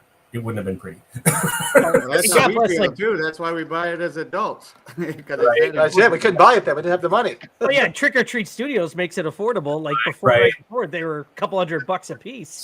They were. There's some guys that do that stuff. I don't want to give shout outs to individuals because I know there's a rivalry between some of those people, but there's some amazing work, and it's just it I hate to say, but like some of the work that these fan, mask makers are doing is better than what's in the movies. Isn't that something? Oh God. Okay, I'll go on my critical thing. I don't think the mask in the new trilogy was good enough. Like I'm like, if you're gonna put that much effort in, that mask needs to be spot on. And to me, it wasn't. It just wasn't. But there are fans that can do the mask spot on. And I really think they should have brought one of those guys on. Speaking of collections and masks, that's one of my favorite pieces. Is the great Brad Hardin from Part 6 made a mask for me, and I got it this weekend at the shops. Perfect. Well, it was actually Brad that handed me one of the hero masks from the movie. He brought it. Nice. He brought it to my house, or if he gave it to me before I left Salt Lake City. But he was, he made sure I got one. He was that guy. Mm-hmm. He did an amazing job. That's one of my key pieces. And then in the collection too, I got Nick Castle's personal copy of Halloween on Laserdisc. We were talking about Laserdisc. That's cool. Yeah, I got it at an auction with Sean Clark, but I got that, and then a couple of original paintings from the posters, those Mondo posters and stuff like that. But the main thing I have that stands out these days, especially because I turned it into a store called Michael's Horror and Pinball in Converse, Texas, right outside of San Antonio. Holy crap. And oh my God, I have a friend who lives in San Antonio. I have to send him your way. Send him. It's called Michael's Horror and Pinball. It used to be the world's logo on the largest top right collection, but everybody keeps buying all my shit. So that's great. But that's it is. It's just, the fandom is the best thing in the world, but it can also be like one of the craziest things too. But I just love that it's brought out guys like you guys who just have a passion for it and keep the love alive, especially in between films. And who knows where it's going to go next? I mean, it's a really good question. I can't imagine that we've seen the last of Halloween, but I think we're going to see a very different incarnation of the series later. I'm not saying that like I'm hiding something. I don't know. So well, good, bad, or ugly. It sounds like all of us will see it at least, no matter what. We will. It just needs a break. Money. Yeah, it needs a break. It's going to take a big break, I think, but I think it'll find new life. Maybe it becomes a Netflix show, or maybe it becomes more of an anthology, the way that 3 was intended to be the beginning of an anthology. Who knows? I mean, there's kind of a whole bunch of different ways you can, or you could just bring them back. Just bring them back. Right. That's what you can do. Are you curious about this Friday the 13th show on Peacock? Because that's got your interest, I'm sure, right? Of course, and it's kind of sticks in my craw a little bit because I had pitched a Friday the 13th show many years ago, and so I was like, oh, how interesting for all of you.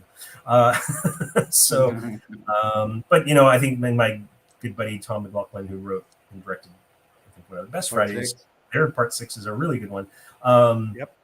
But he had come up with a really in-depth take on a kind of backstory for Jason and what could have been a really interesting series, and you know, that got kind of sidelined by this thing. So, but listen, anything that keeps these things alive and younger generations seeing them and hopefully loving them as much as we did growing up, I think that's super cool.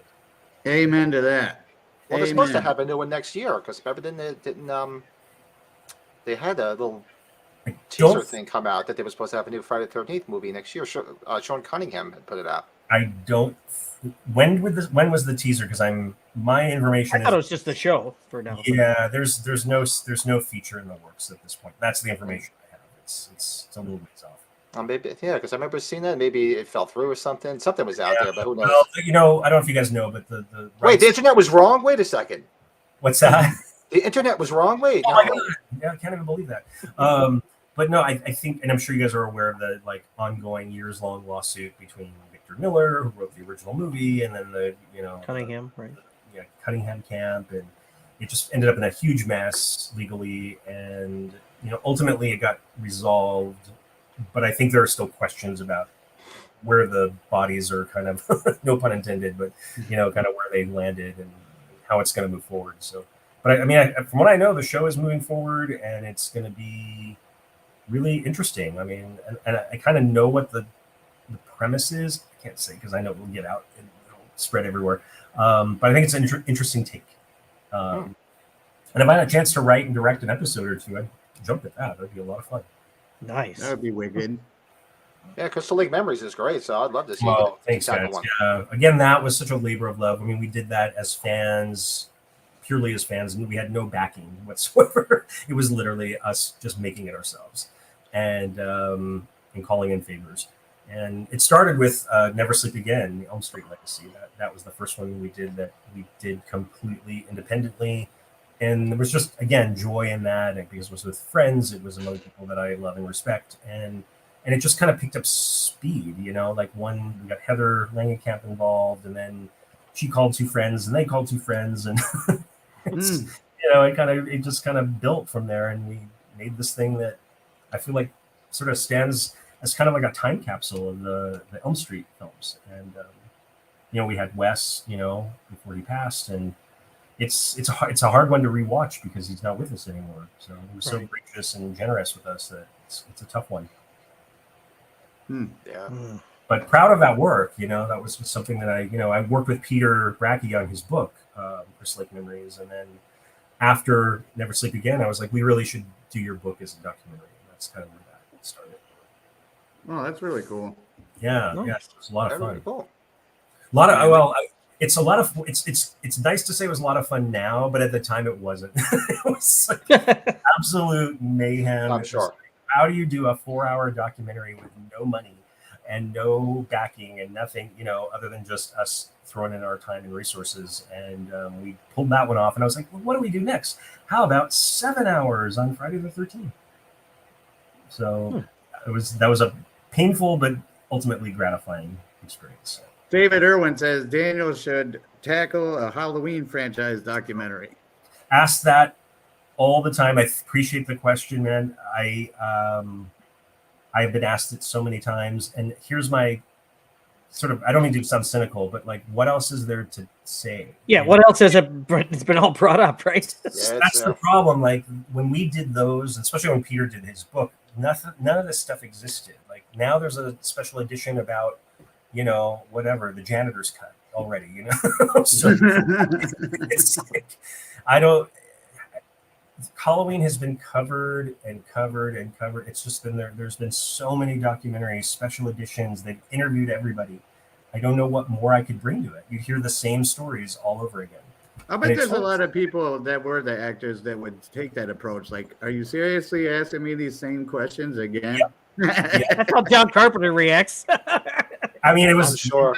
Oh my God, yeah. I wouldn't even know how to begin to approach Carpenter, because he'd be like, "What the fuck,"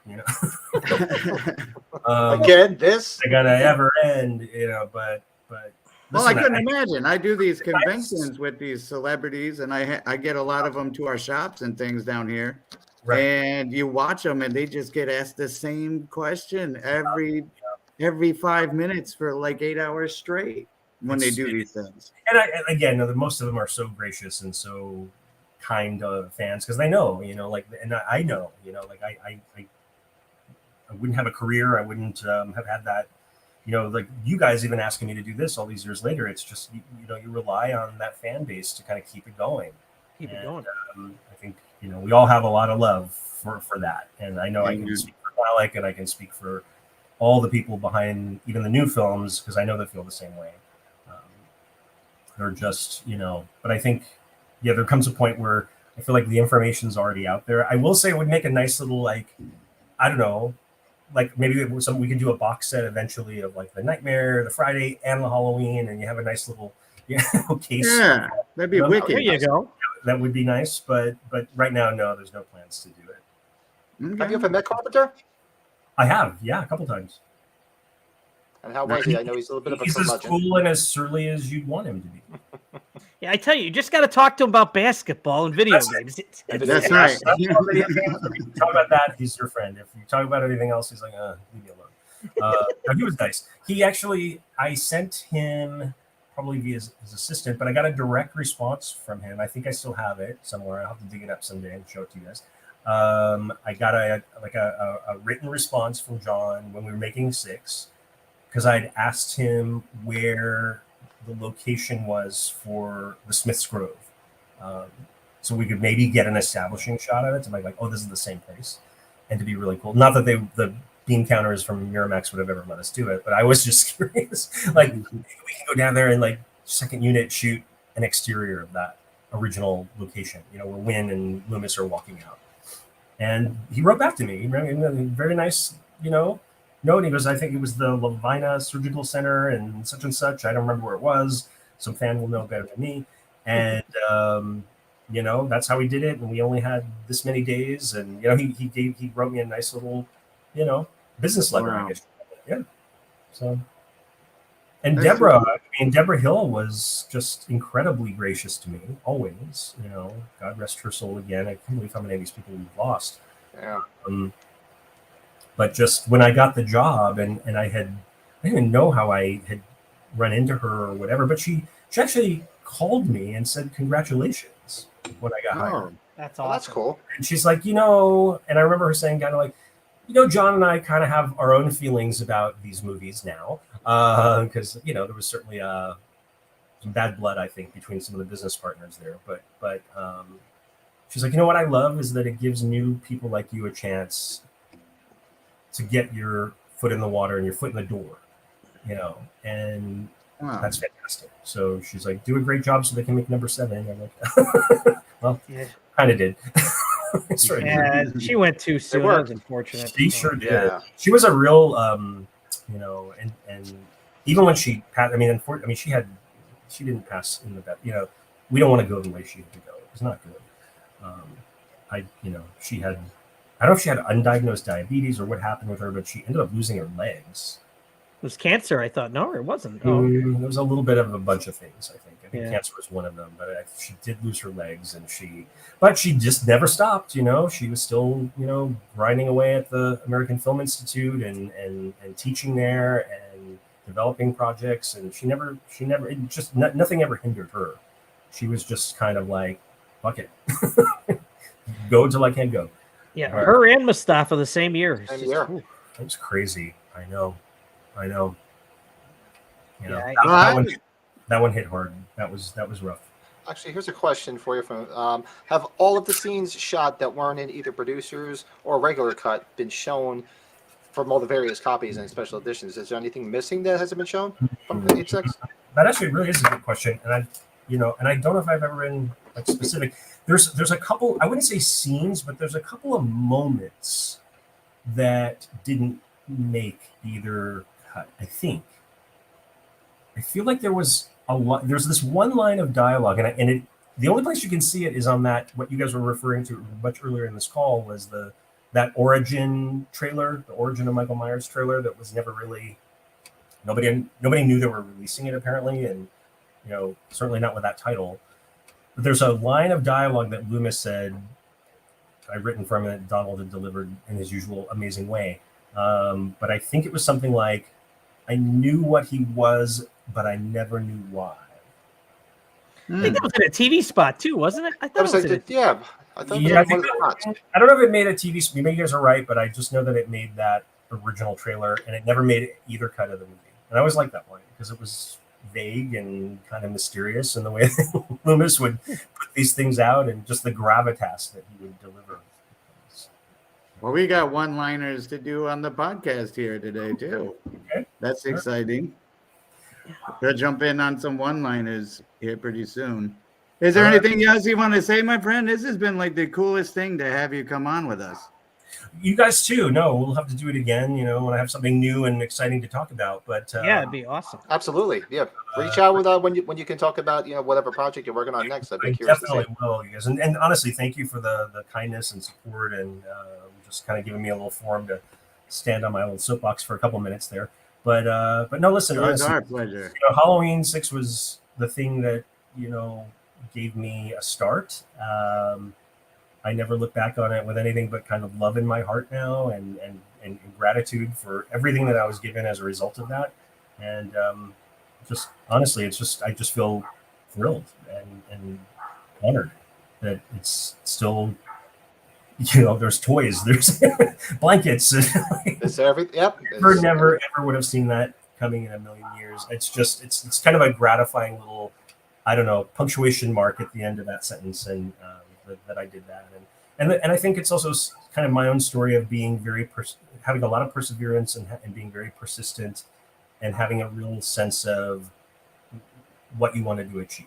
And even if it doesn't always work out exactly the way you thought it would, I think the experience of doing things and making mistakes along the way is far more valuable than not doing them at all. Oh, I want to ask you: do you still keep in touch with anybody from the movies, like regularly, or people that became much closer to you after you made the film?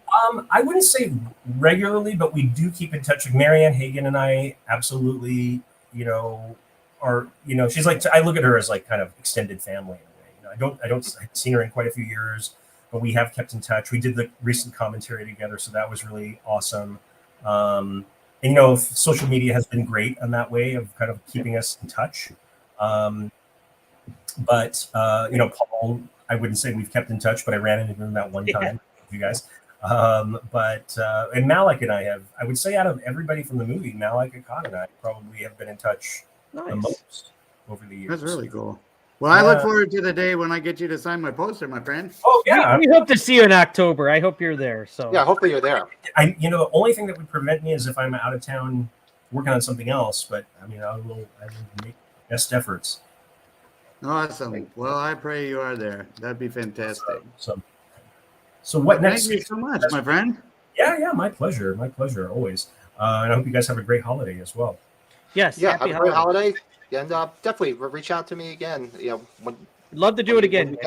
When you can talk about what you're working on. I'm curious to see it. Like I said, I'm a fan. Also, did like the Sharon Tate movie. That was I like the spin on it. It was very. Oh wow! Again, that was the one where we got in a lot of trouble. But I have a lot of things to say about it. I remember. Yep, I do remember. But I thought it was a pretty cool spin on it. I mean, I don't understand. It's interesting to me that when we did that exact same spin that Tarantino did in Once Upon a Time in Hollywood, we got death threats. He got an Oscar nomination, but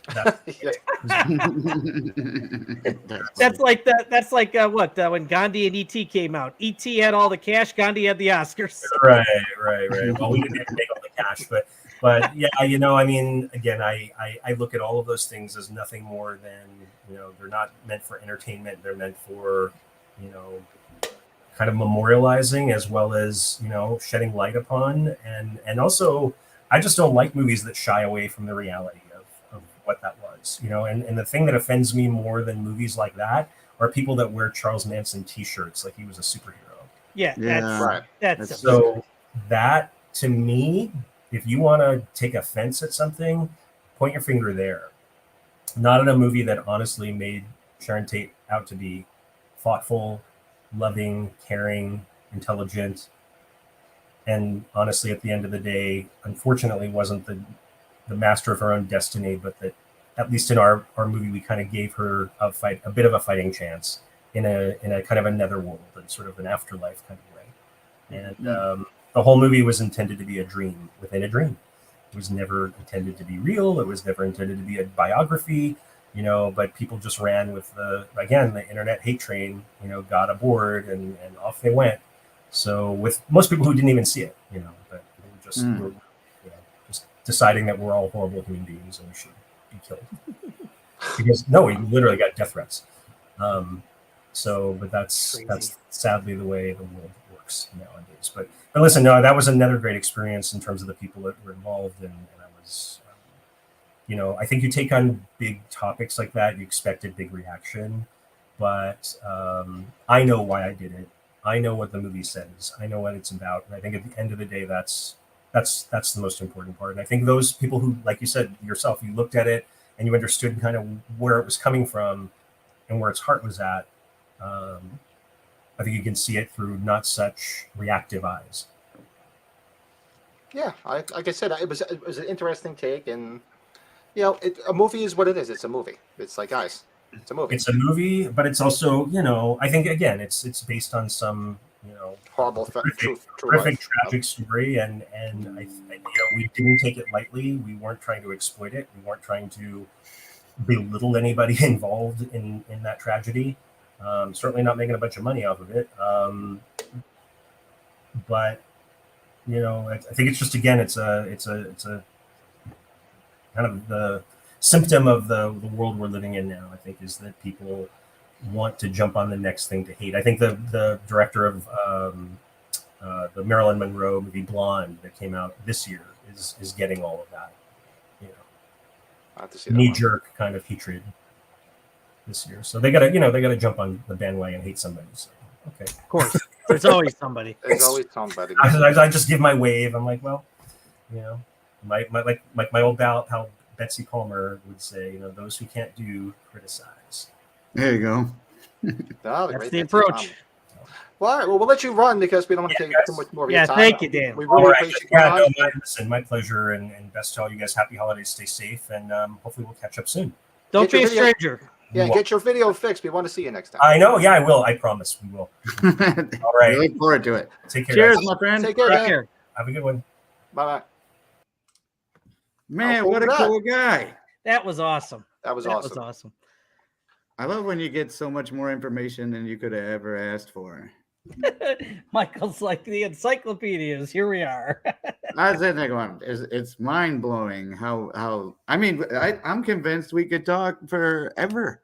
Oh, we could talk forever. God bless Pat. You saw the other movies because I just know the documentaries in Halloween 6. So I was like, man, good, Pat. Well, you guys saw Crystal Lake Memories. So the documentaries, yeah. Documentary, yeah.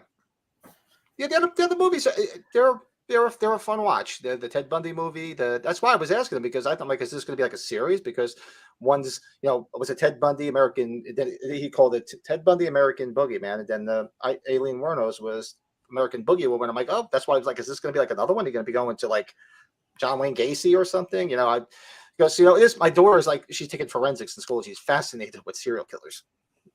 Yeah.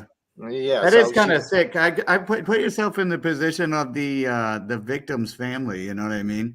Could you imagine, like, you're at a college or something, and you go in and they got a picture on a shirt of a guy that like murdered your mom or something like that? You're watching the Dahmer show on Netflix where he killed all these people, and there's a relative in the room. It's like, whoa! People suck, but then again, there's the folklore of it. But we got a couple of cool. Actually, we kind of ran pretty long on that one, which was great. But I'll bet you we could get a couple of these done real quick because I'm looking. We're doing what should we just do? The one-liner? We don't have to do. We don't have to do Nightmare. We can wait for Nightmare. Yeah, we can wait on that because I think fucking doing the Christmas Evil recap is going to take all of a second and a half. There's only 2 words to say about that movie. We got Christmas Evil, and we also sent me your video that you did too at the shop. Oh yeah. could show Oh, we that got or what's about new. that at What's the new old in the convention. one-liners? Yeah, we didn't do our what's new, because I didn't get anything new, so I have nothing. I have nothing, zero, zilch. You too? Oh, Patrick. Oh, Speaking of not, stuff. I've got stuff, but speaking of not getting stuff, like, have you guys sent out the Christmas stuff yet? Tomorrow. I have to get your address. Okay, I'll have we'll get everything out that tomorrow. done. Okay, cool. So it'll make it there as long as you think regular mail USPS will get it to you in time for next Sunday. I think Priority. I'm going to do priority 2-day for your guys' stuff for UPS I'm going to do that 2-day. too, just to play it safe. I'm going to do the expedited 2 days. Good idea. I'm mailing everything out tomorrow morning. The one thing I was getting that I had originally intended for one of you wasn't there. I was very pissed. Somebody bought it. Fuck. So I had to recalibrate and find something else. But I'm gonna wrap everything up tonight, as a matter of fact, and then I'm gonna ship everything off tomorrow. All right, then It's already tomorrow Friday. it is. Good Lord. Friday. Yeah. Nice. Yeah, that's right. For those watching for this Friday, the podcast will be on Friday night at 8 p.m. Eastern, 7 Central, and we will be joined by our better halves, which should be very interesting. Most And interesting. we will all three of us will be living together in the next after that for a while. Yeah, shortly after. So the next We're podcast gonna will be make our signing, reality show. we'll be signing our divorce papers on the next podcast. Maybe that might be the thing we need to boost Brett's the gonna have to- ratings. Brett's No, gonna have to just learn to kidding. have a filter, but he usually does when the missus is around. So it'll be our Christmas party on Friday night. So everybody join in the festivities. Yes. So Oh, it should definitely be. Talk your family members into letting you open a Christmas present during the podcast with us. Yes. We need to have participation from the crowd. Doing the most good across the country. Absolutely. Big David Irwin, you ain't kidding. That dude was great. Yes. Yeah, that was a lot of fun. He's definitely down to earth and very cool. I'm glad he was able to get on, because originally when I reached out to him, he said, because he was working on whatever project he's working on, and he said definitely the beginning of the year, but he's like, oh, he reached out and said, oh, I got Sunday free. I'm like, come on. He's got some Love with it. Amityville coming on, right? I didn't hear Amityville. He's doing He did an I thought I saw Amityville one. I Amityville. didn't see the Amityville one. Amityville, hold on. I think it was Amityville: The Awakening. He was a producer. He was just a producer on it. You watch that 25 Years of Terror disc when they do the Halloween 6 panel. He was just so humble to be there and be a part of it. He's a fan just like us, man. It was awesome. That's how he got involved. He was a fan. Yeah. Yeah. You heard it. He said it. So Okay. I am ready. Whatever you guys want to do. I'm excited. One-liners? let's do the one-liners. All right. So we took our top 5 one-liners from the franchise. I admittedly crammed my homework, so there probably would have been a little bit more interesting ones because I had extremely busy past few days, but I do have my top 5. Who would like to go first? I'm just going to type a little ticker here. It looks like Brett's ready. I think so. Okay. I kind of wanted to go funny with it, so I've got a few funny ones besides some. From Halloween 4, Martians could land on Ben's doorstep, and all he'd do is spit once and give himself a shotgun. Did I say that right? No. Martians could land on Ben's doorstep, and all he'd do is spit once and get himself a shotgun. That's what it is. That's it. Very Yeah. nice. That's a good one. So my number 5 is also from the great Halloween 4, but I also went with the funny approach, and I thought, fuck off, Wade. There you go. Fuck I'm off, sure that Wade. I can see that being in other people's list. My number 5 was, what's the matter? You jealous of your daughter's ass? I love it. I just love the way William Forsythe says, what's the matter? You jealous of your daughter's ass? I would be surprised if he doesn't show up on this list a couple more times. Oh, God. Yep. Okay. Yeah, see, there's that one's too long, so just like that one. Okay, you don't know what death is. That's a good line. Number 4. You don't know what death is. Very classic 9. Very classic. My number 4 was in the Rob Zombie movie as well. Is that you were on the Rob Zombie one. Was not Annie, but Linda's character by Christina Cleave when she says, That CUNT needs to get laid. Oh, yeah. Needs to get It's Linda. laid. Very Lay. cool. Plus, I love her. She's great. So anything she does. Oh, actually, my number 4 is piggybacked off of what was I think Brett had just said it too from H2. You don't know what death is. Nice. There it is. Gotta have me some Loomis. Number 3 is a very common one, but it still matters. It's Halloween. Everyone's entitled to one good scare. Very nice. Very nice. Yeah. Repeat Mine- it twice. And it was said in the commentary when Daniel Farrands was on. I'll bet she wears crotchless panties and barks like a Barks dog. like a dog. Yes, yeah. And actually, I'll be my number 3 is visiting the movie we were just speaking about with Daniel Farrands. My number 3 is don't try that Halloween shit with me. There Nice. you go. Gotta have me some Bucky. Classic. See, So and he had Bucky love going too. Yeah, he had some Bucky love, huh? We're getting Bucky love, and that's nothing wrong with that on this podcast. We're the home of Bucky love. We We are. should Bucky just Love. put that as like our call sign. The home of Bucky love. The home of Bucky love. Number two, number 2, the blackest eyes, the devil's eyes. Oh, classic. Absolute classic. My number 2 was William Forsythe as well, because I say this all the time when people say something stupid and smart ass around me. I go, Judith, I'm gonna be late.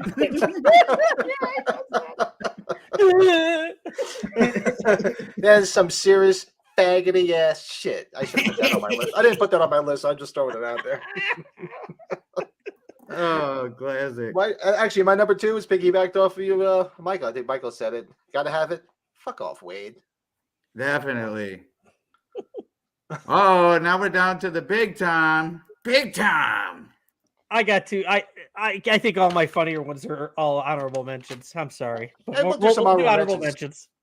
Hell Death yeah. has come to your little town, Sheriff. Number 1. I have a shirt of it, so.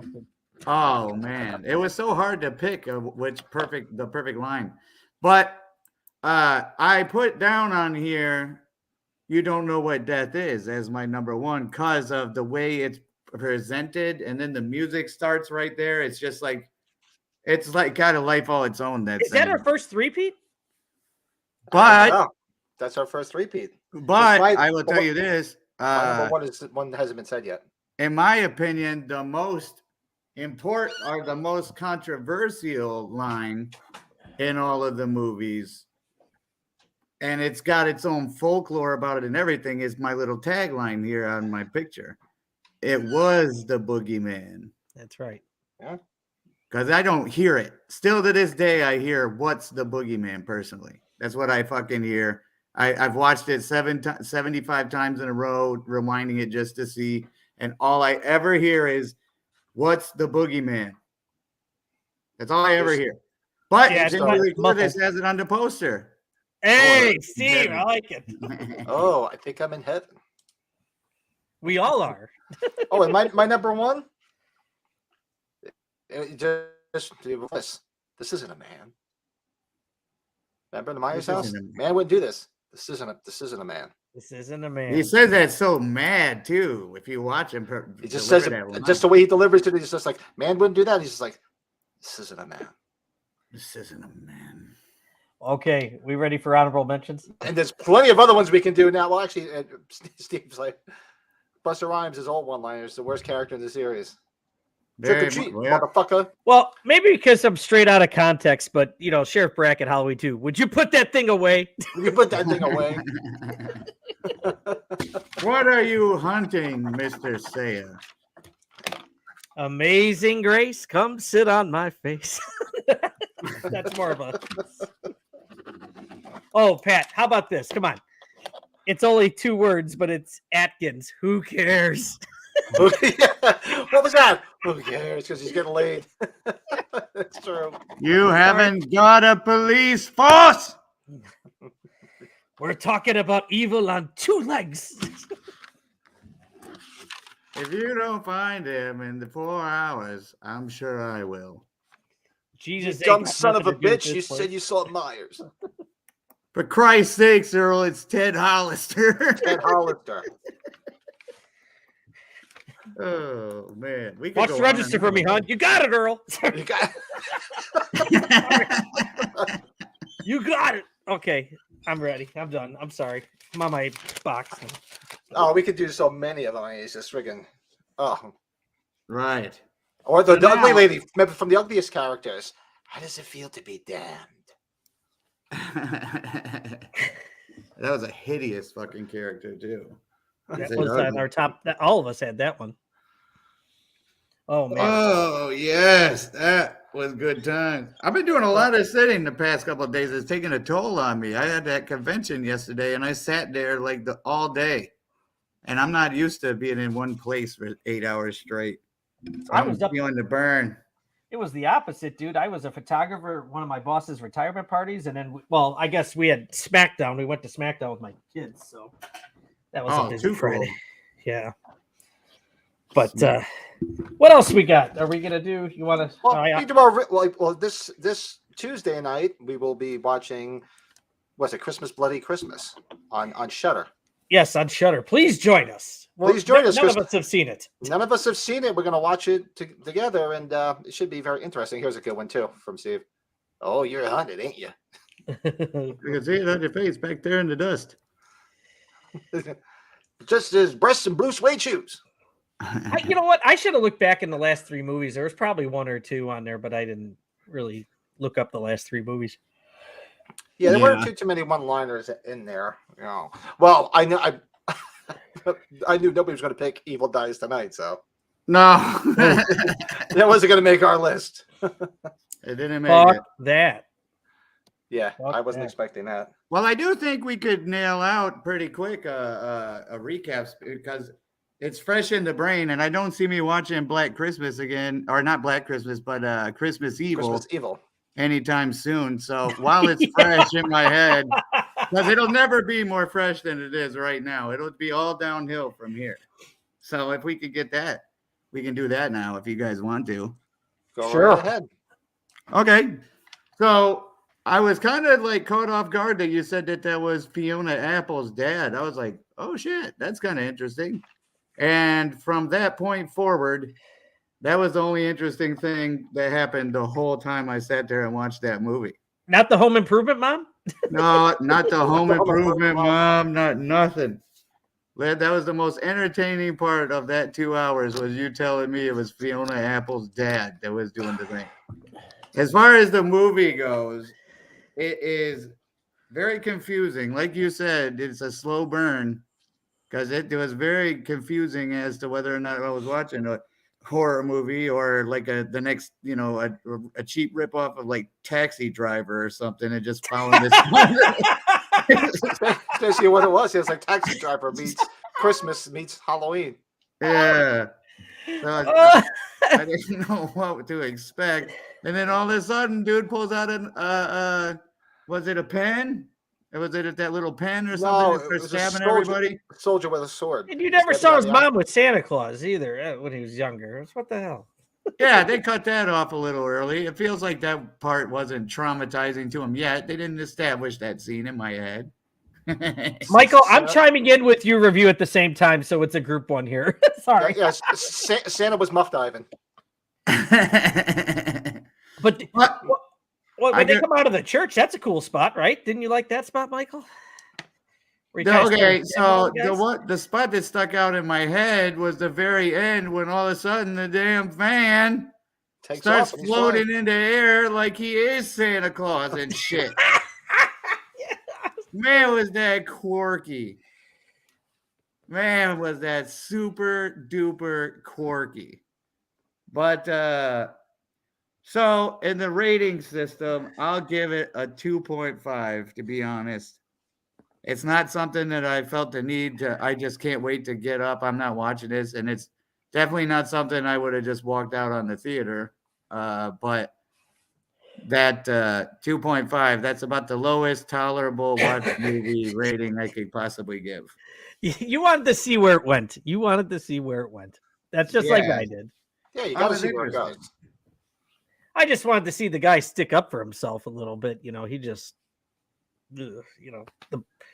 I don't know what to tell you about the film, guys. I respect it for, it was shot in Pat's neighborhood. There were some cool things to hear him talk about. Oh God. Oh, I thought the kid stole Pat's football, but I was wrong. He confirmed that wasn't the case. Remember the one kid with the football? It wasn't my football. Nope. Oh man. Yeah, I don't know what to say about it, guys. I'm sorry. It was it was worth the watch. I'm gonna give it a 4 for me. I give it a 4. Oh wow. So I give it a 1.5 for the extra 1.5 beer I drank with you guys. There you go. But I also, you got to think about it too. It's also for its time when it was made too, guys. Right? It's what year is it? 1979, 1980. No, right? that one was 80s, wasn't it? That was 1980. No, it was filmed in 79 and then it premiered in 80, like around right over there. So I had sent Pat a message because I saw something, right, Pat? Or what was it from? One of the T-shirt companies that did like Cavity Colors had a T-shirt for it. Cavity Did Colors. they really? They did a limited edition. And Pat responds, "Oh shit! I wish I would have known about it." I would have got that damn shirt. And then Michael's like, "Are you sure it's not there for $4?" No, just kidding. Yeah, Michael, the Walmart bin. That's funny as shit. No, but yeah, the Christmas movies for horror films, ones they haven't seen, you got to watch them though. So if you have never seen them, so that's cool that was right on your block. What did we see? The edge of your grandparents' house, your aunt and uncle's house? Is that what it was? My aunt's well, the one house, the stoop that they were sitting on, like my grandmother lived in the back of that house. There was an apartment in the back, and off to the right behind the house where where he puts on blackface. Yeah, he puts blackface on the side of houses. What the hell? The White House that you see right in the back is my two aunts' house. They lives downstairs and one lives upstairs. And I had no idea. He puts on blackface. Didn't you say it was like a tradition that I should know? Like you put something black on the side of the house? Isn't that what was said? Yeah, like if you watch the commentary, the interview from the guy that directed it, because Trauma released it, and he says about how he researched all these weird, all the traditions of like the original Christmas before he came over here. A lot of that shit is where he got it from. It's pretty crazy. Yeah, anybody listening, watching, watch it though. It's a product for its time, and it's actually got a following. Oh, it does have a big following, believe it or not. The big unveiling portraying. Speaking of, right? I was so confident no one was interested that I gave out a little offer, if you remember, at the end of the watch along. And I said, if anybody commented, what was the name? Oh, that's right. Yeah. What was the name you said? I forget. What was the name? We should have done our homework. Yeah, I don't remember what it is. I have to go back and watch it. Did anybody comment? I don't know. Let's go. We gave them 24 hours, right? What's it, 24 hours? Oh, I thought you were bringing it up because somebody did. There was a commentary from Keith, who's a follower of the channel. That usually comments, but he didn't comment with whatever the word was because he put it here. So nobody has any comments. Forgot all about that. Yeah, so nobody commented like right before it ended or after it was over. I'd have to go back and see if it's in the commentary, like the regular commentary. I don't know. No. Like well, that wouldn't count. It would have to be in the which. Yeah, no. So anybody watching this, what was your offer? I forget. Oh, I was like $100 store credit at my shop. Or is it 20% or something? I thought it was like 1%. I could be wrong. No, it was $100 store credit. Well, it's already late. Sorry, 24 hours. You lost. You blew it. You blew it. Unless the store owner on the bottom is going to tell us different. Whatever, it's his decision. I don't think so. No, it was definitely blown, and nobody did it. I was right on that one. So what did you think of it, Patring? He said blown. Like I said, it's nostalgic for me. I do watch it every year just because it's very nostalgic. But in theory, if you want to give it a ranking for a product of its time and whatever, for me, it's a little bit different. I'd give it a 4. Okay. Whoa. I would have thought you'd give it a 5 or 6. Yeah. I was thinking of, I was leaning a little bit higher, but I'm like, you know what? I've also given like 5 and 6s to movies that are a lot better in theory. So, you have to ride the wave. But it's a fun watch. I do watch every year. For me, it's more nostalgic than anything because, like I said, I see places I grew up in. That's why. Otherwise, it probably wouldn't even been on our radar. That's the main reason it was on our radar to even do. And the brother and the wife, how can we forget them going at it on the couch, and the kid just hanging around? And the dirty Santa watching through the windows, watching his brother get a little dirty. Well, don't give anyone out there listening the impression that something happens. Nothing happens. No, they don't show anything yet. They don't. But I got to tell you, Tuesday, guys, Tuesday's going to be fun for all three of us. This is going to be fun. I'm looking forward to that. That's going to be unique. It's going to be very unique because we've never seen the movie, so this is going to be it's going to be we're virgins to this. And I don't know about you guys, so we'll be gentle. We're going to have to be a little bit quieter since none of us have seen it. None of us That's have what I was seen going it. to say. I don't know about you guys, but according to April, I never watch movies I haven't already seen before. So I don't know. It'll be fun to try. How often does it happen to you guys? Are you guys pretty open-minded about movies? No, I'm pretty open-minded. It should be, especially this type of movie, right? Yeah, I mean it's Christmas slasher, so come on. I was almost tempted to see if I was going to message you guys if you thought should one of us just watch it just to be safe, but just to be safe. But, no, let's do it this way. This will be cool. Yeah, it'll be a surprise. We'll do that. And just think for our viewers out there watching now or watching after the fact, you're gonna be sick to death of us because we're on now. We're gonna be on Tuesday, and we're gonna be right back on Friday. It's like every 72 hours. Every 72 hours, you get to look at these three faces. 48 hours, bro. You poor people, poor souls. Nice. I'm looking forward to Friday, man. I mean, I'm looking forward to Tuesday, of course, but Friday is going to be very interesting. Friday, I might have to get some like special dinner beforehand too. I'm gonna have to get loaded. And I told believe me, my son's gonna be watching that one. My daughter's like, oh, her and her boyfriend like, oh, we're gonna watch that live if you're gonna have your wife on. That's gonna be interesting. So, that thing I'm gonna send your son Terrence that can. Make sure he's extra careful opening that, Pat, because what is that can? I forget. I know we'll the be talking bush about apple. The bush apple. That's it. Because it accidentally fell out of my fridge, but it didn't shoot out, spray it out. So, I gotta save it for Terrence. So that's a different approach than I would have taken. I would have waited till after he got it and then called Petring and asked, "Did he have anything special happen when he opened it? Will you ask him?" Oh, he'll see that. Or did he wear it? Oh, good God. Good stuff, guys. That old prankster, Brett Patrick, for Christ's sakes. You open it up and some fucking worms come out or some shit. I know. I'm trying to be too silly sometimes, I guess. Oh, look at this.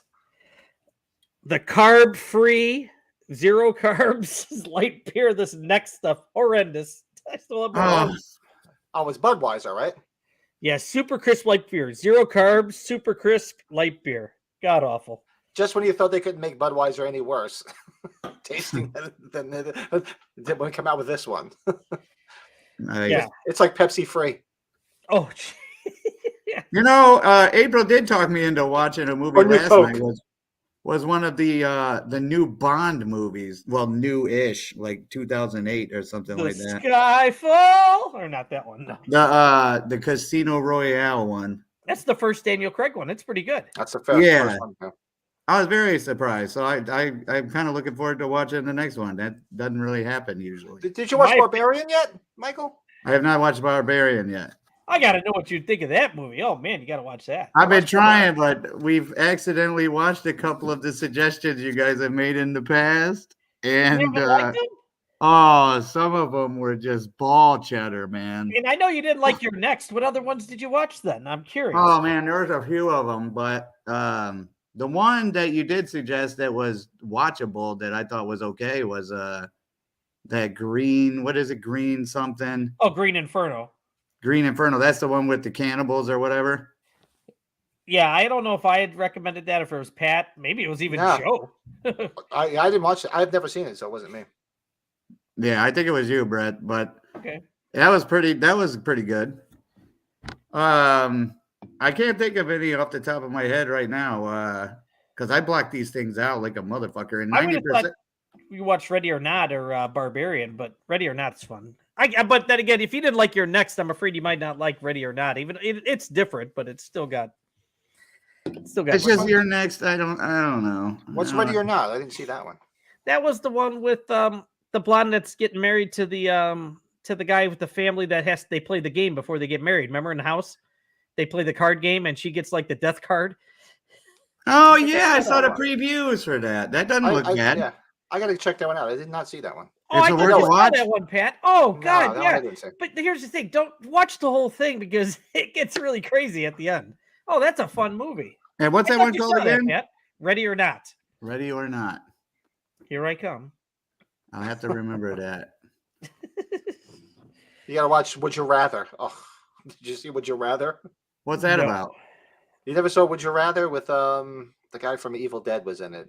Oh God, what the hell's his name? Bruce Campbell? Bruce Campbell. And it's like this thing where people can sign up to be at this, like it's almost like a Clue type thing. Like they show up at this mansion and you have to play this game, and whoever wins at the end of the game gets, I forget, like a ton of money. But like, it's like, would you rather? So would you rather tell the truth, or would you rather do like almost like Truth or Dare? And the stuff that they do is just basically off the wall, fucked up. Like, would you rather do this, or would you rather take the gun and shoot him in the head? And they just boom, shoot him in the fucking head. It's one of those. It's a weird fucking movie. Wow. I don't know that one. Did you guys watch the movie? It came out last year, the Bruce Campbell one, where he's the manager of the shopping store on Black Friday. Devon Sawa, and they're like all the people are going nuts. They got some virus. They're shopping in the store. No, I didn't see that one. That's a Christmas movie. It's silly. No, I did not see that one. Now I have to look it up and tell you what it was. I'm sorry. I'm just... Daniel Farrands was a lot of fun. That was cool. That was very, very cool. And that's, I'm glad he came on. And we learned a lot, too. There's a lot of things. Because I've listened to the interviews on Taking Shape that he did and the commentary. And there was a few things tonight that he cleared up and things that we didn't know. So that was definitely a lot of fun. So I definitely appreciate him coming on. Black Friday. It even has that Michael Jai White. Sorry if it's too bright. Oh, Black Friday. No, I didn't. That one slipped by. His name's Michael Gina? Michael Jai White, the guy who played Spawn. Sorry, it's a little too bright, I think. Black Friday. No, I didn't see that one. Yeah. Who's the girl? I don't even know who the girl is. Well, so you guys, any ideas for? Well, actually, we don't really have to. There's not much to plan for Friday because the girls are coming on. But didn't we take down notes? I thought we did take some notes of things, some topics, but we'll have to get together. Lisa did. Lisa did too. Shit. Yeah. Yeah, we'll have to get together on a call and fine tune the last of it because April keeps asking me what are we talking about, and she keeps like making up her own list just in case. So she's like writing down her top favorite horror movies, top favorite non-horror movies, favorite soundtracks. She's taken a bunch of the stuff we talked about and done her own list. Oh, Michael, just ask her to give it to you when we talk next, or she could be on while we're prepping or whatever, right? Yeah, well, it's whatever. I'd prefer just it be as controversial as possible. I want to ask them questions that rile them up and get them all fucking batshit personally. Like, why do you allow him to take up so much room in your house, kind of thing? What would you do with the space if the collection wasn't there? Ask them the kind of questions that are gonna piss. Michael, you know all the ones that are gonna get Lisa going, don't you? I said that the one podcast will be the divorce paper signing. That's funny. But no, I thought it'd be pretty fun. We just got to make sure there's some criteria because they might start talking about dishes or vacuuming or some stupid shit. Oh, yeah, or fucking Roomba shit. Oh, be glad the wives don't watch this. I mean, my wife don't watch it. No, you just take that line. Don't be talking about a Roomba shit. Don't try that Roomba shit with me. Nice. Well, I do think we need to get together again before that. What's up, dickhead? Dickhead. What Where did you you been? I miss? haven't You seen missed Dickhead a in a while. celebrity appearance. It was a wild event this evening. Yeah, we haven't seen Dickhead in a while. Been a minute. Just been Very chilling cool. and killing. It's like So- I forget that line from the movie Drowning Mona when the guys are arguing about their landscaping company, and he's like, "None of this 50-50 bullshit. I'm 30, you're 70%. So you want that's less? Okay." funny. Oh man. Oh, but yeah, you have to drink it, huh? Is that Bud Light carb thing? Is it any Yeah. good? You No, said but- horrendous, right? I won't call it horrendous. It's just not good. My new neighbor that moved in that just got done building a few months back. He's a firefighter, and he bought these for the guys in the house, and him and I were out of shit. So he's like, "Here, I'll give you a case." I got a case. I'm like, so yeah, okay. So I gave him to you. So basically, he hates you. Yeah, nice. Not after he gave me a $60 bottle of wine for me and the missus. I don't call it that. Oh, yeah, okay. There you go. He redeemed himself. He felt so bad. He's like, you know what? I'm really fucking with him with Well, this beer. Let me give him a nice bottle of wine. He on top wants of me it." to buy him an electric heater for his garage at my cost from one of my manufacturers. So yeah, he's gonna be a good boy. He's gonna be. There you go. Nice. And Well, plus, you do like Yeah. my father used to have. We had a refrigerator down in the basement that sort of like I have one in the garage. You know, we always call it the beer fridge, Mhm. but it was like the overflow of food and beer and everything. I mean, but I grew up in an Italian family, so you had to have two refrigerators and you had to have a stand-up freezer with 8,000 fucking things in there. Mhm. And the fridge in the garage, like if people would bring over beer or stuff he didn't like, he would just put it in the back and just say, "All right, just leave that there. When people come, give that to them. That's company beer." Like somebody, my father, like, "Oh, you want a beer?" But Pat, you know where to go. I'm like, "Yeah, I go down, grab the company beer," because he didn't want to use his good beer. He's like, "No, give him the company beer." That's funny. My dad and uncle bought, because we always, like when I first started drinking when I turned 21, they Christmas parties, they would always have Labatt or freaking Moosehead, some Canadian beers. And actually that's what I grew up on having when I first started drinking beer. So that's what we had part of the last night. And I'm like, I still got a couple Mooseheads left. So that's not bad.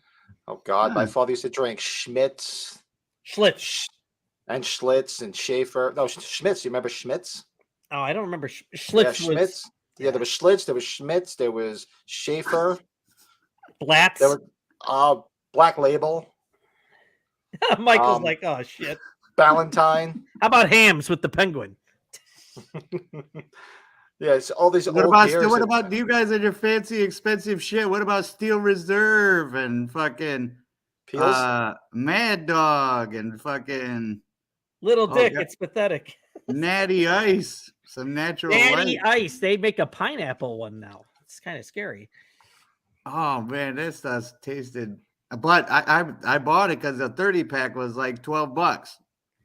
Okay, Patrick, I'm gonna have to ask you because I don't know too many people to ask.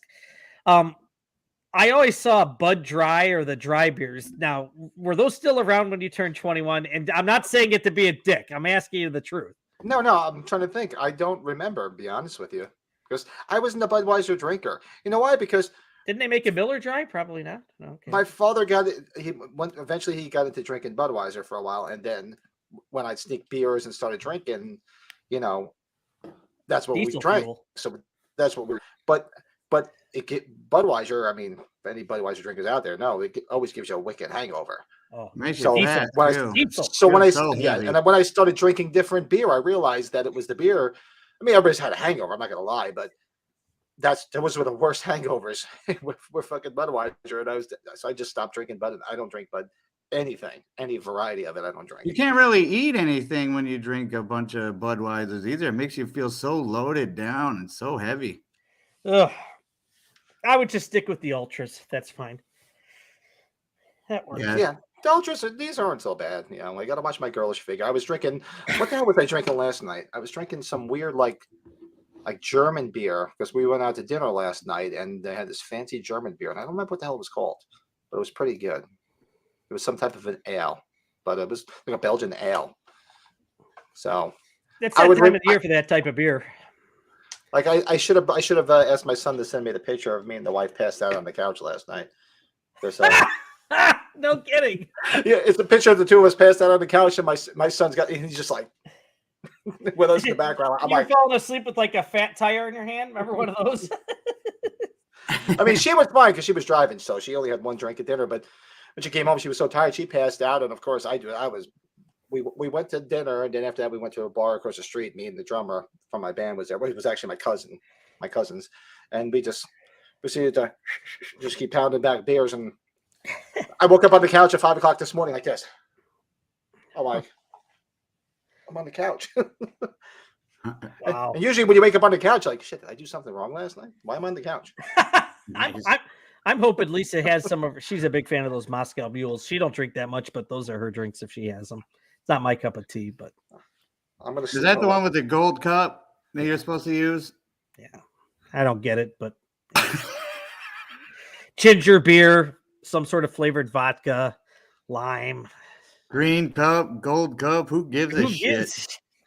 I was just. That's why I like oh, Tom Atkins with the woman. Who cares? so actually, it's just a picture. It's just a picture of me on the couch. I thought my wife was in the background because she was asleep on the couch too. Moscow So Mule. I'm going to send it to myself and see if I can bring the picture up. Yeah, Oh see, shit! you got to be able to make fun of yourself, guys. Sorry. Oh, absolutely. Like when I'm falling asleep talking to you guys, freaking drinking. Yes. Yeah, Brett fell asleep the other night again on us. No, yeah. This time, Michael and his wife got to see it. Patrick's son got to see it. And then all of a sudden I woke up and I started doing push-ups. No, not really. Yeah, you're just wide awake. No, that's no bullshit. You just hop right the fuck up. I'm impressed. It was like he didn't even fall asleep. He was just right there. I got up. Tell me that wasn't any gangsta shit. Well, guys, I gotta make some dinner this evening. I No. hope is it gonna be Tuesday, right? We're gonna do a watch along Tuesday. This Tuesday and in Texas at your place. Hey, I hope so. I'm ready for you. I got a screen. We're ready to roll. Cool. That'd be a blast. Hold on one second. Where's the picture? I think it came through. Let's see. No, that's not it. This is your video. That's your video. What the hell? All right. Well, I'll have the picture for another night because you got to run anyway. I don't know why it wouldn't come up. Oh man, I ate so much still recovering. So Man, yeah, so this is gonna be a good convene on podcast to Tuesday. think back on with Daniel Farrands. It's kind of an out of body experience. It'd be nice to remember some of the shit we were talking about. Yeah, that was cool. That was a lot of fun. yeah, it definitely was. So everybody come, hope everybody enjoyed our little interview tonight. Yeah, I can't get the picture, but I'll do it for another night. So come back and join us on Tuesday night for our Bloody Christmas watch along. We've never watched this, so it ought to be interesting. And then, of course, Friday, the big podcast on Friday is our Christmas party with our wives. Christmas So- extravaganza. If you want to wrap up a gift for yourself and open it up while we're talking. Hopefully it goes well so it doesn't turn into an Xmas podcast. Thursday! Everybody's going to Sizzler.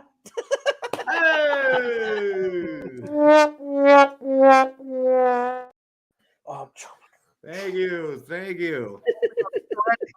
On the 30th, we'll all still be married. Yeah, hopefully. Fingers crossed. Well, always a pleasure, my dudes. yes, Absolutely, great time, guys. Pat. It was awesome that he was on. That's good stuff, bud. Thanks. Thanks to Daniel Farrands for coming on. Thanks for everybody hanging out in the chat, asking some questions. Come back on Tuesday night for our watch along. Friday night, different night for our podcast. Will be our Christmas party on Friday night. And we'll talk to everybody soon. I'll talk to you guys. If I don't talk to you before Tuesday, I'll talk to you guys on Tuesday. Cheers. Good night, all. Peace.